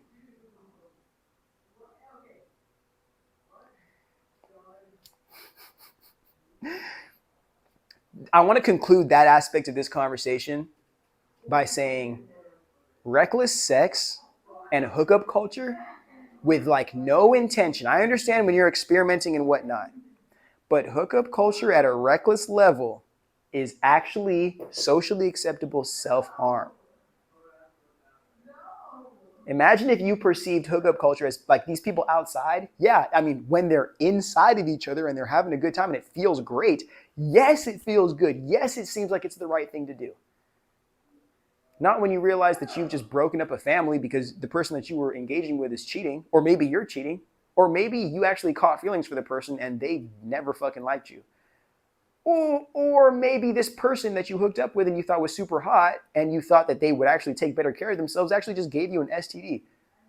But they're some millionaire rapper or like some millionaire athlete, so like nobody's going to listen to you.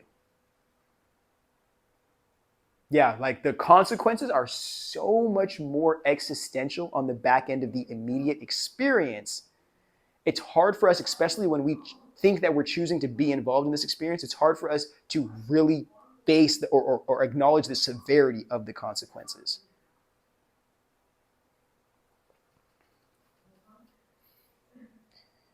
And again, I'm not saying hooking up is an issue, which we'll explain here. I think everyone needs to experience intimacy at their pace and at a pace that allows them to understand what they even like and how they want to engage in that aspect of their life. But I believe that the young people, especially because, like, think about this. And I don't know if it's social media or just like post-recession that kind of caused this, but you used to be able to go hang out with your homies at low cost to free third spaces regularly during the week. Like you weren't thinking about a side hustle. You weren't thinking about going to Dubai. You weren't thinking about no extra shit that's just like internet fallacies. You were thinking about, okay, well, I have my real life responsibilities and then I have the fun I'm trying to have in between all that. That's what life was, bro. And now we're sitting here thinking about like bodies of this. I got to go get this many sexual marketplace value, dating app this, taking girls on, oh, gold digger. They're like, jeez. So much that just don't fucking matter. But all right, I guess that's kind of our conversation, and you're probably like just a sexual whore through all that, right? And you don't know how to address it? All right, whore. Let's address it. While we still have time in this library today.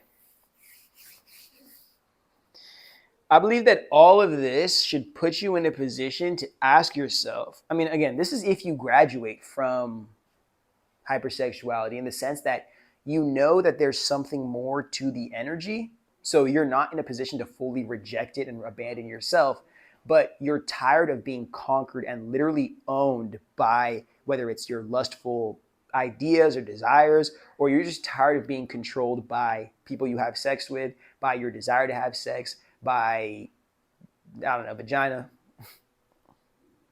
eating the pussy. That's something that's conquered my mind and continues to conquer my mind every single day. And that's what I realized, like I can't just put my face onto everyone. But for the ones that I do, I'm fortunate enough to put my face on and to lick here, lick there. You know what I'm saying? Just they will get all of me. I am so TMI addicted to eating coochie that I've decided I'm not going to unless I really like the person.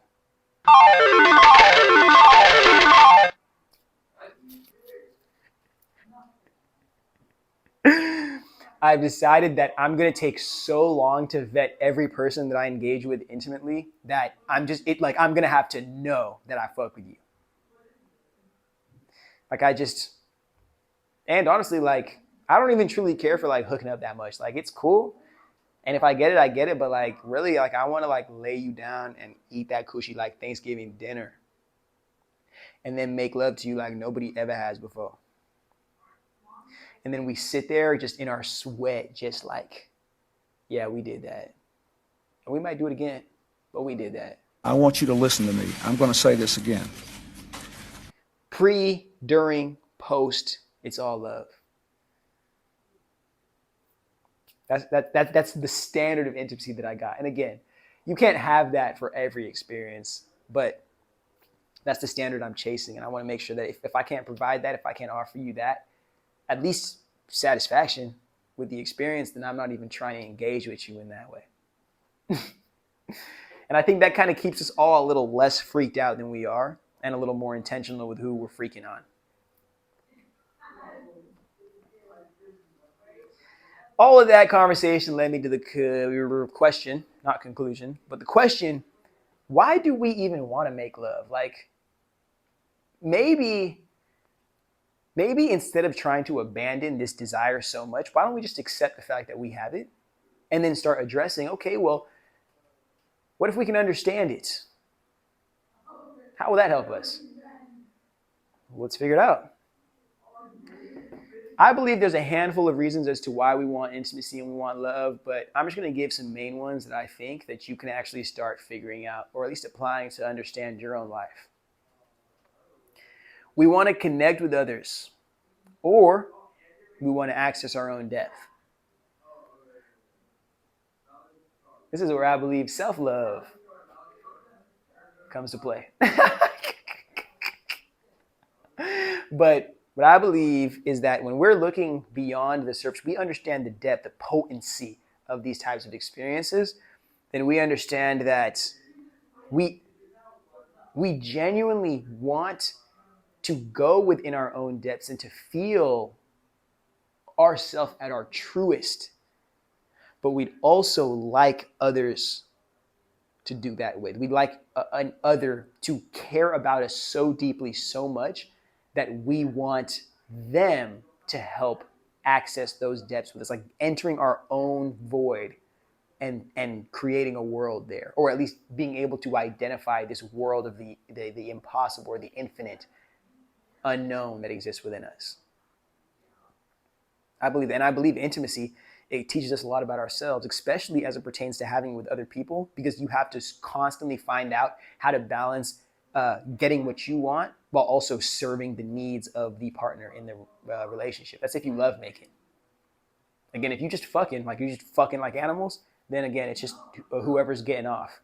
Both of you guys can be like, what's crazy is that the reason why I keep on having this fucking versus love-making conversation is because when you're fucking, it's one person fucking and the other person getting fucked. But a weird thing about our current reality in our society, we think that two people can be fucking each other for themselves. But that's just like mutually masturbating. Like one person is getting fucked, or you two are using each other in an independent sense to jerk yourselves off, but with the actual body of the person that you're attracted to. So it's an individual activity happening with another person. But because you guys are doing it together, you think that you're engaging intimately together, but you're not. You're only getting further apart from each other because now the expectation of this partner is to get you off, and it's not to actually understand you deeper through the experience. Next, leisure activity. Let's not freaking philosophize or existentialize everything here. If we like to have sex, we like to have sex. There is nothing wrong with that. All right? I hope we can all stand on that. There's nothing wrong with enjoying to have sex. When the enjoyment of it puts you in a position to abandon taking responsibility for what you have to in this life, your family, your career, your mental health, when it's putting that at stake, forcing you to sacrifice that for serving this monster inside you that wants to fuck all day. That's when we start having to have these types of conversations and start truly digging into the soul as to what our brokenness and our lack of control.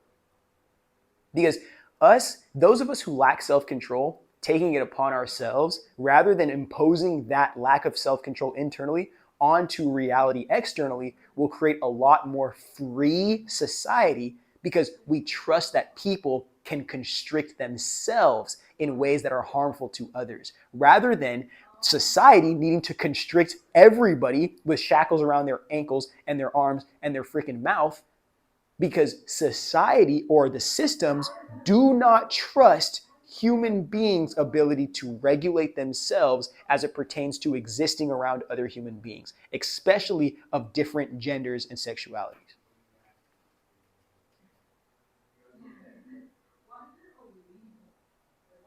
Because we are at the mercy of those who cannot control themselves, not those who control reality. Everything is a consequence at the mercy of those who were not able to control themselves and ended up fucking something up.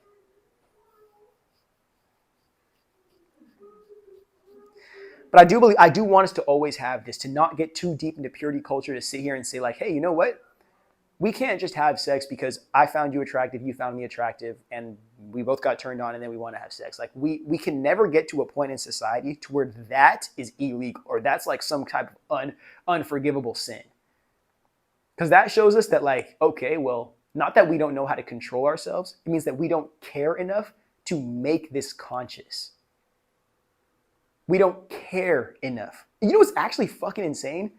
Nature, like in many indigenous tribes in the research that I was doing in pre-colonial America, there were plants that were used as contraceptives.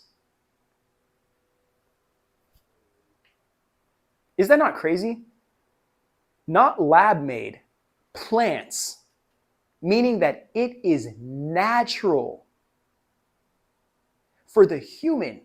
It's more natural for the human being to take this plant and to create or to incite an abortion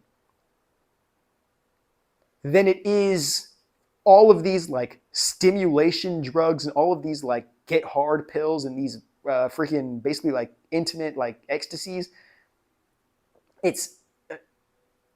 We need to give you drugs so you can keep your dick hard so you can hopefully get a nut off. But we have actual plants that serve the role of contraceptives that our federal government is trying to make illegal. Not the plant, but we have a federal government that's trying to make abortion illegal. But there's a plant that was, if you're assuming God created this reality, created by God, at least by the earth, that allows people to do it and to maintain their health without obstructing their own wellness. Huh? Something doesn't seem right about this. Something doesn't seem right. The earth created it, but we're taking lab-made medications. Whatever. Just don't get so deep into that purity culture to where you can't appreciate. This is an activity that, although it has to be done with intention, this is an activity that we can enjoy. And it doesn't have to mean anything beyond the activity. But when we engage in this activity, you have to be responsible for, or you have to be at least willing to be accountable. At least willing to be accountable for, hey, this connection or this experience right now may not be anything more than right now. And as long as I'm cool with that, even if I do catch feelings, even if I do feel kind of some way after this, then let me open myself up to this and let me learn from this experience. Because that's the least I can take away from this, whether I win or I lose. Next. Damn, this is going to be a 2-hour episode real quick. Creating life to share with the world. This is actually where I think we have a great opportunity of changing society, or at least changing people. You don't only have to making love to another human being and creating life out of that is only one way of making love. One thing that I need artists to understand a lot more than we just do right now is that when you're an artist, it may feel like a curse, especially in a capitalist reality where you have to work to pay bills and do a bunch of shit you don't want to do for money that you don't really think you need, but you need that money because you won't survive if you don't have it. Artists need to look at the same way human beings have sex with each other and create life. You need to look at you and your soul. I don't know the process of this because it'd be way too much personification. You and your soul is making love to the infinite possibilities of the universe and aligning yourself with very, very niche perspective and vision. And through your human being that you are taking care of through love, through accommodation, through care, you are blessed with the awareness of this very niche energy, and you now can be responsible birthing it, no matter what you are, man, woman, child, gay, transgender, in your human soul that sits within you and is in all of us. I don't know physically, it's just energy, to be genuinely honest with you.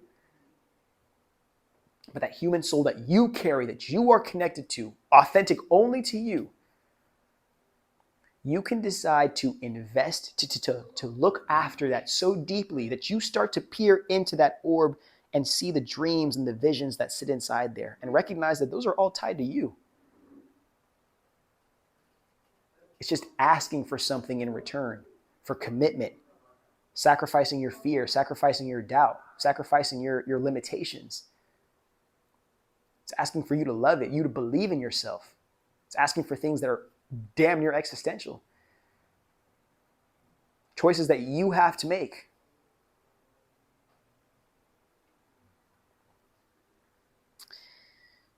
But when you're able to take it upon yourself to recognize that I was given these dreams, these visions, these ideas myself. And this isn't just something that everybody thinks of like, oh, well, anybody with common sense can think of this. I was given these myself. And I can either choose to commit to making them, to bringing them to life, birthing them from my own self into this reality with the help of this infinite possible universe. Or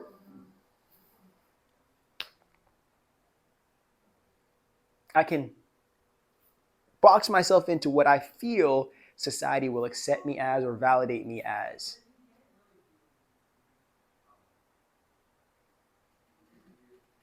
Hoping that that validation that I get is going to be more worthy than the life that I possibly could be living if I just decided to accept myself and say, fuck it, start living on the other end of that. A lot of us that don't want to have kids, especially the women who don't want to have kids and recognize there's so much more to life than being a parent and hating yourself, believe that. Believe that. This world we live in, bro, like there's the amount of expressions that you can have, the identities that you can mask yourself with, the lives you could live are so many, so diverse. Why the fuck would you turn around and go back to live the same life that literally everybody else has already lived and so many people, more than not, have been traumatized by? Our ancestors died behind us to give us the leg up just enough to be able to do everything that we wanted to do and still find a way to contribute to the culture and our community. We aren't slaves anymore. We aren't victims anymore. We don't need to be. But it's important that we recognize ourselves at our most violated, our most exploited, our most suffering,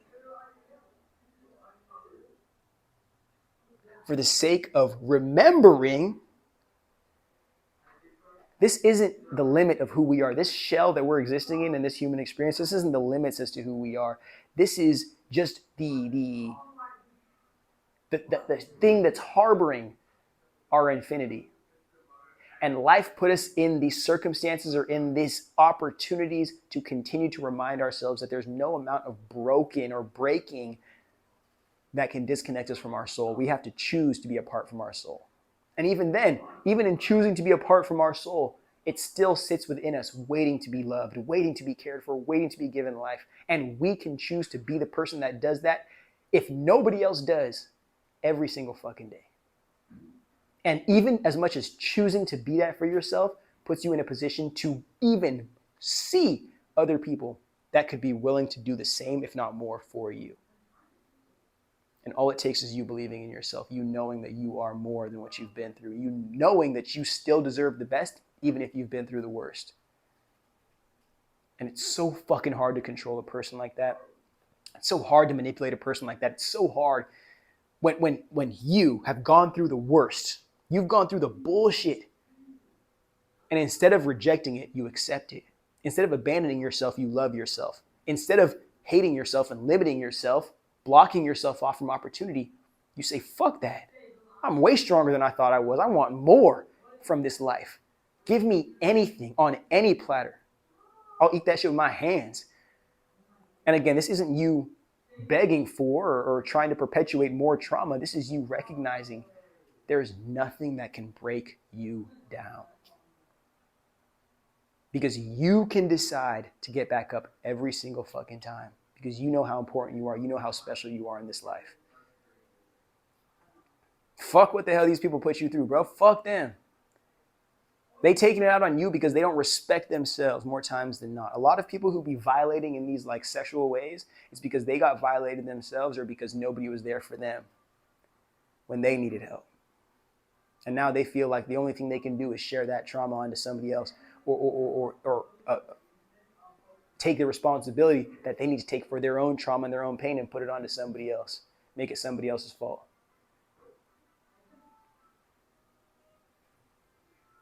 This is a deep episode, you know.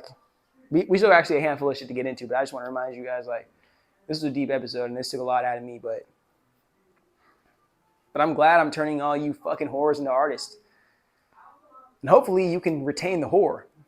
Because you don't understand how fun life is on the other side of not giving a fuck what people think about you and doing every single thing you came to this life to do. It's freedom. Of course, I mean, it's going to start with a lot of shame, a lot of rejection, a lot of loneliness, but it's freedom. And more times than not, you'd rather have nobody around you be as free as you want to be than a bunch of people who try to convince you that your freedom is actually an issue and you should enslave yourself to a relationship, to a job, to some type of religion to make you feel normal or make you more like them, rather than you being the thing that shows them life isn't what it's supposed to be. Life is whatever the fuck you make it. Takeaways. Takeaway. A couple of takeaways from this episode. Let me make sure this is still recording. I love saying that shit. A couple of takeaways from this episode that I have. Hopefully I got into them during, but probably not. That's why they're takeaways. Are the homophobia in the Black community is, if not the main reason, it is a significant factor as to why Black men are not able to address sexual assault trauma, especially child sexual assault trauma, in our communities. Yep. And I want to take another step further. Patriarchy protects pedophiles and predators more than it even allows for the acceptance of gay men in the community. Patriarchy allows for predators and pedophiles more acceptance and protection in our community than gays. And what's crazy is that the gays are more influential in our social justice movement that actually give us human fucking rights than a lot of these hyper-masculine, portraying gangsta, portraying mob mentality, portraying rich dude, than a lot of those dudes have ever done for any of our communities. But society will convince us to look up to the dude who's a gang member who went up and shot up a whole entire block of kids, or who went and assaulted a girl at a party, or who went and did some nasty ass fucking shit, or who went and sold drugs to a pregnant lady.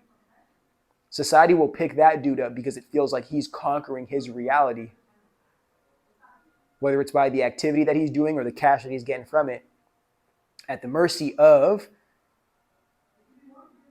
the dude who seems like a lame. The dude who seems like a lame because he respects women, because he respects children, because he actually raises children. He actually is present for his family and takes care or contributes to his community. And he doesn't do no degenerate shit to get validation from people who don't fucking like us.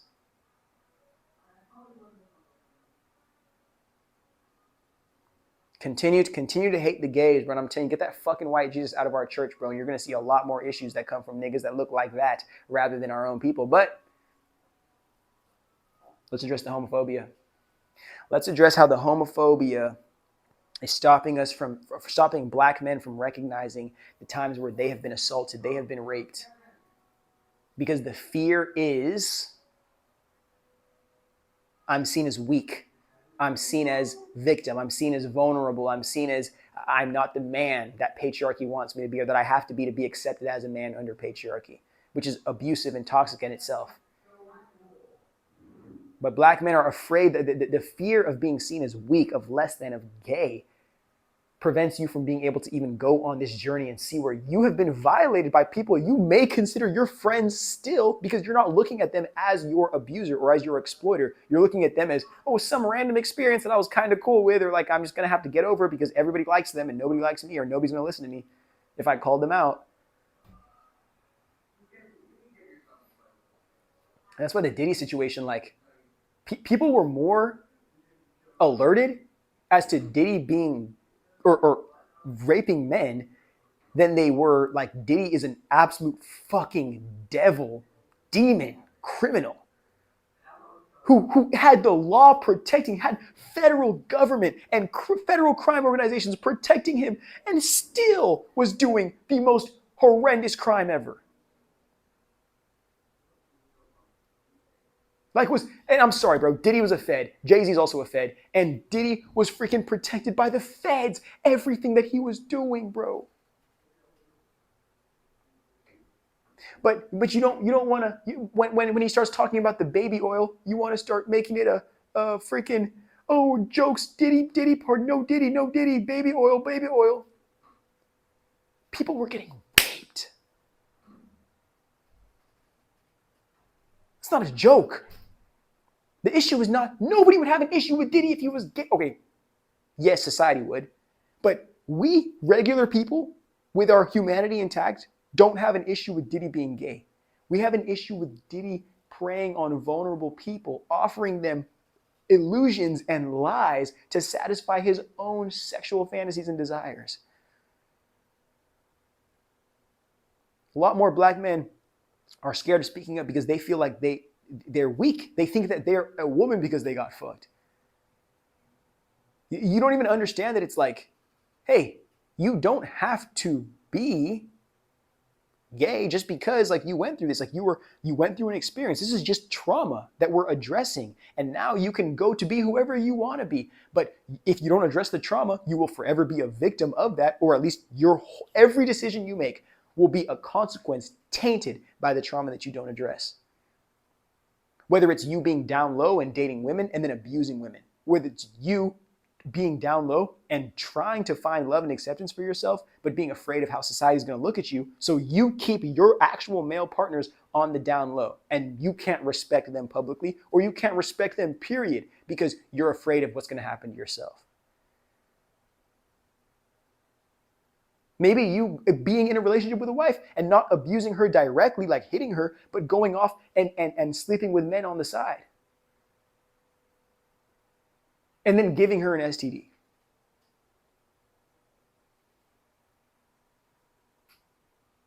Like,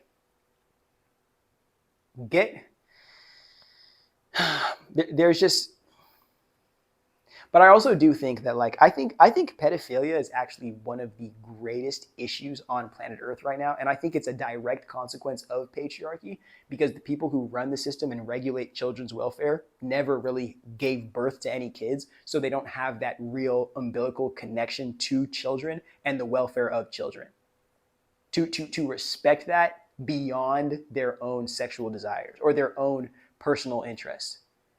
So as long as the welfare of the child is kind of like secondary to the personal interest of the patriarch, then everything's cool.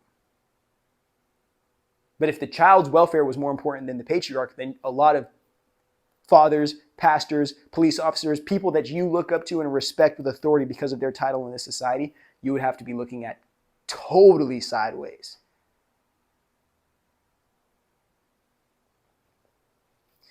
Next, we already said this one, but after your soul has been broken, only you can save yourself. Only you and your conscious being can save yourself and choose to, and you have to choose to do so every single day. It's hard, it's difficult. That's why we need community, that's why we need connections, that's why we still need routines and goals to have in our lives. But you have to choose you. This type of shit wakes you up to recognize that if you aren't there for you, absolutely not a damn fucking soul is going to be there for you. These people who say mental health this, mental health that, they don't give a fuck. They don't care. They just care about being seen as the good Samaritan or the good person because they told you, get well soon, but they definitely didn't have anything to help you get well right now. They just wanted to remember that, well, if they killed themselves, I told them to get better. I told them to get well soon, but they ended up saying now is the time for me to go. So, whatever. That's how most people think about mental health.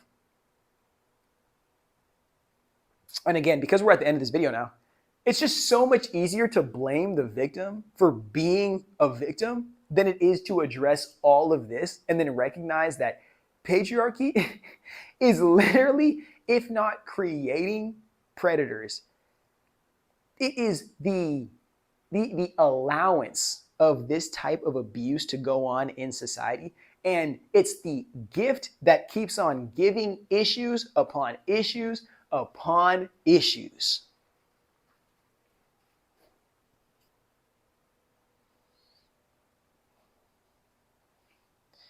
If you don't decide that it's important to save yourself, and if you don't decide that you, on the other end of this, if you don't decide that you are important, bro, you will be taken advantage of for the rest of your life. Whether it's psychologically and spiritually by you having to hate yourself for what you've been through and thinking that like, well, it's because you disrespected God. That's why God made you get raped or something. That's basically what these people in the church want to say. Like, oh, you probably committed a sin, or like you probably were dressed in a way that like justifies you getting raped. Like, huh? So nobody's taking accountability, and especially the abuser doesn't have to take accountability. But I do, because I was the victimized. Like, fuck you, maybe?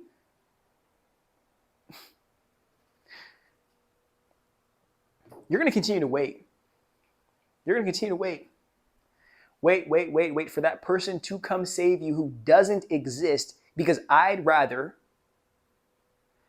as a person who's exploiting you in your position, I'd rather have you walking in place while I tell you you are actually taking imaginary steps that are taking you to heaven. So I can continue to take advantage of all the opportunity that you aren't taking advantage of and your vulnerable position, because now you're codependent onto the words I say. Rather than actually point you into getting you up off your ass and pushing you to walk in a direction that will allow you the salvation that you're looking for. But not only that, show you that it's going to come from you and committing to loving and caring for yourself every fucking day, still, no matter what happens.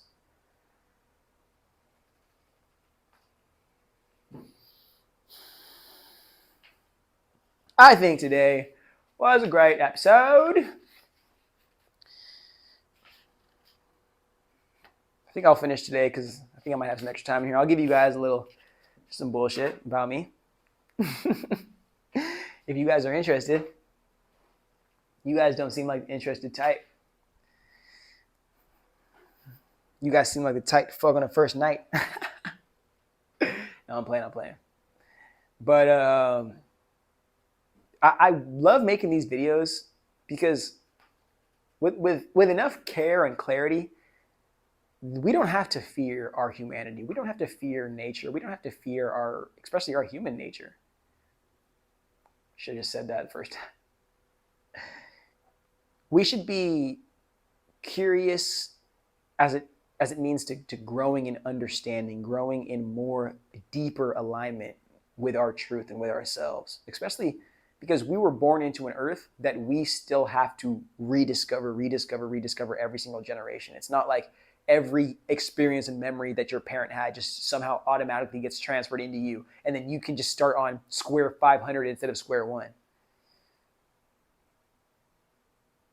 I like having these conversations because I think that having access to our own sexuality and our own sexual nature, having true, not only autonomy in that to just like recklessly throw ourselves anywhere, but to have the power in being responsible for that and not being a victim of it, but being somebody who engages intimately, who is a student of my own eroticism, who is a student of the love-making process and of the ability to serve and to love on others. I believe that it just opens up for so many more positive possibilities and so much more positive engagement in this world, knowing that we all need love and care and intimacy and this type of energy. But it's the fear of, it's like the fear of what sex and arousal and intimacy it turns us into as our human beings. It almost makes us like animal for those of us who don't know how to control our emotions. So we'd rather create a bunch of laws that force people to submit and comply to those, and then say that God told us to follow these laws, rather than truly see if human beings have the capacity to be anything more than just ravaging animals. Which I believe we do. But the rulers that be don't think you do. They think that you're just a sack of shit animal who doesn't deserve anything, especially autonomy. And if you are given autonomy, you're going to use it to just fuck and die. As if that's not what we're already doing.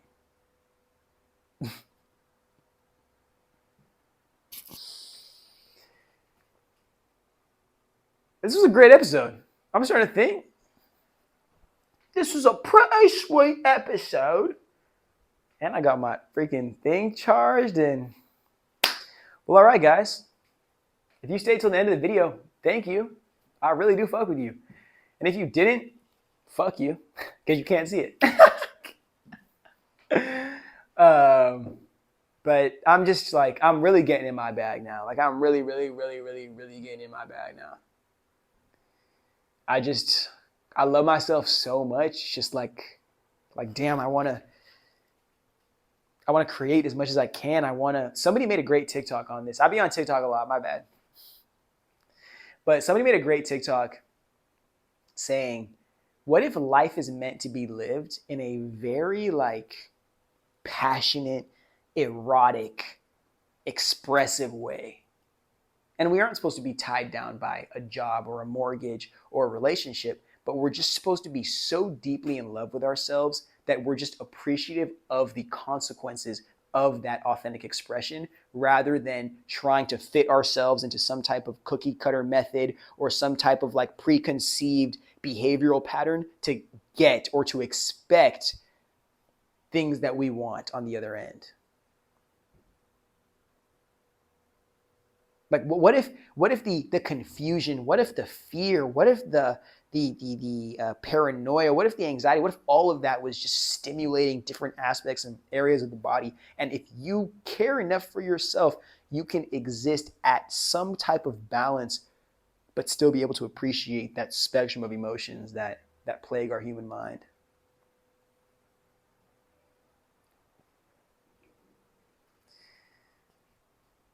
I don't know, man.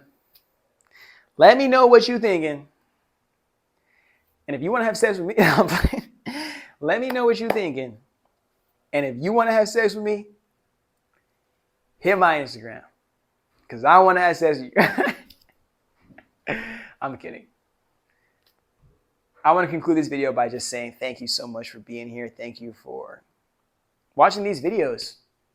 I'm starting to realize that these videos I'm making, like, they might not get picked up for real until like way, way, way down the line. Like, I'm talking years down the line when people are really coming up out of this AI psychosis, out of the loneliness psychosis and the personal echo chambers and a bunch of other these atrocities that I've described in my No Land for Good Men lecture. But hey, life is interesting, bro. Life is so interesting. And for right now, I think I'm just happy that I'm me. And that there is a me that I feel comfortable giving to the world every single day. And I'm just so happy that it's not like I don't have to suck the life out of somebody. I don't have to like mooch on this person. I don't have to like beg this person. I don't have to, like, me is the life. And I'm constantly adding new objectives, new goals, new experiences, new milestones, new things, like new ideas. It's just life happening so much. And I used to be so overwhelmed by it all the time because I thought it was just trauma and pain and suffering and lack, until I forgot that no, all of that is just so apparent because I'm not turning around to look at my damn self.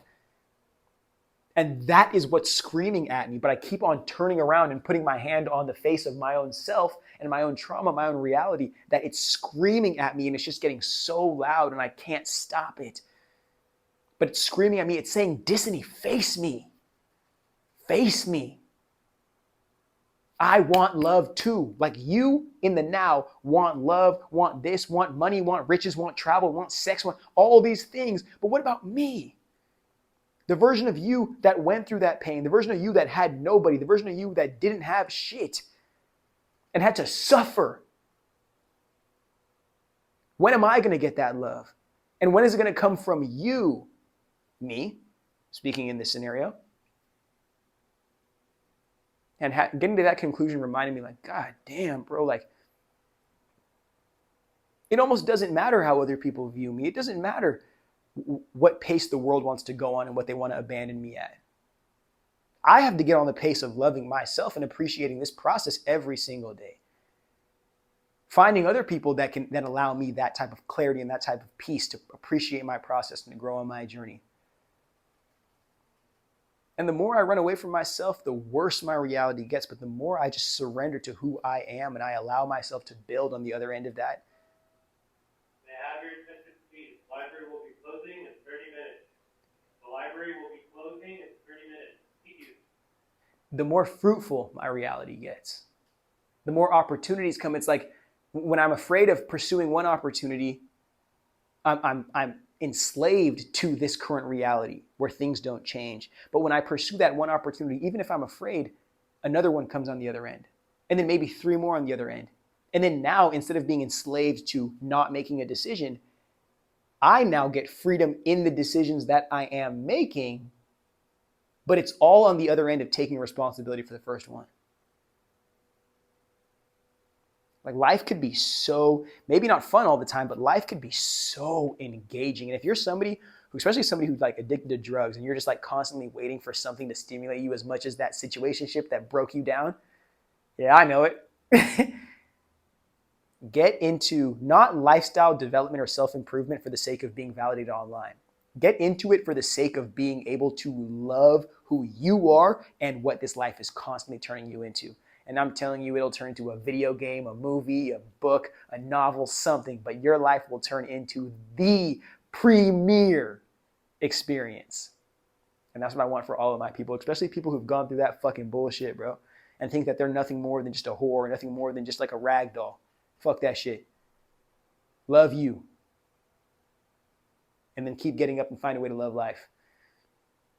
Until then, I love you. And I'm very thankful that you've shared some of that love and that care with me on the journey that I'm on.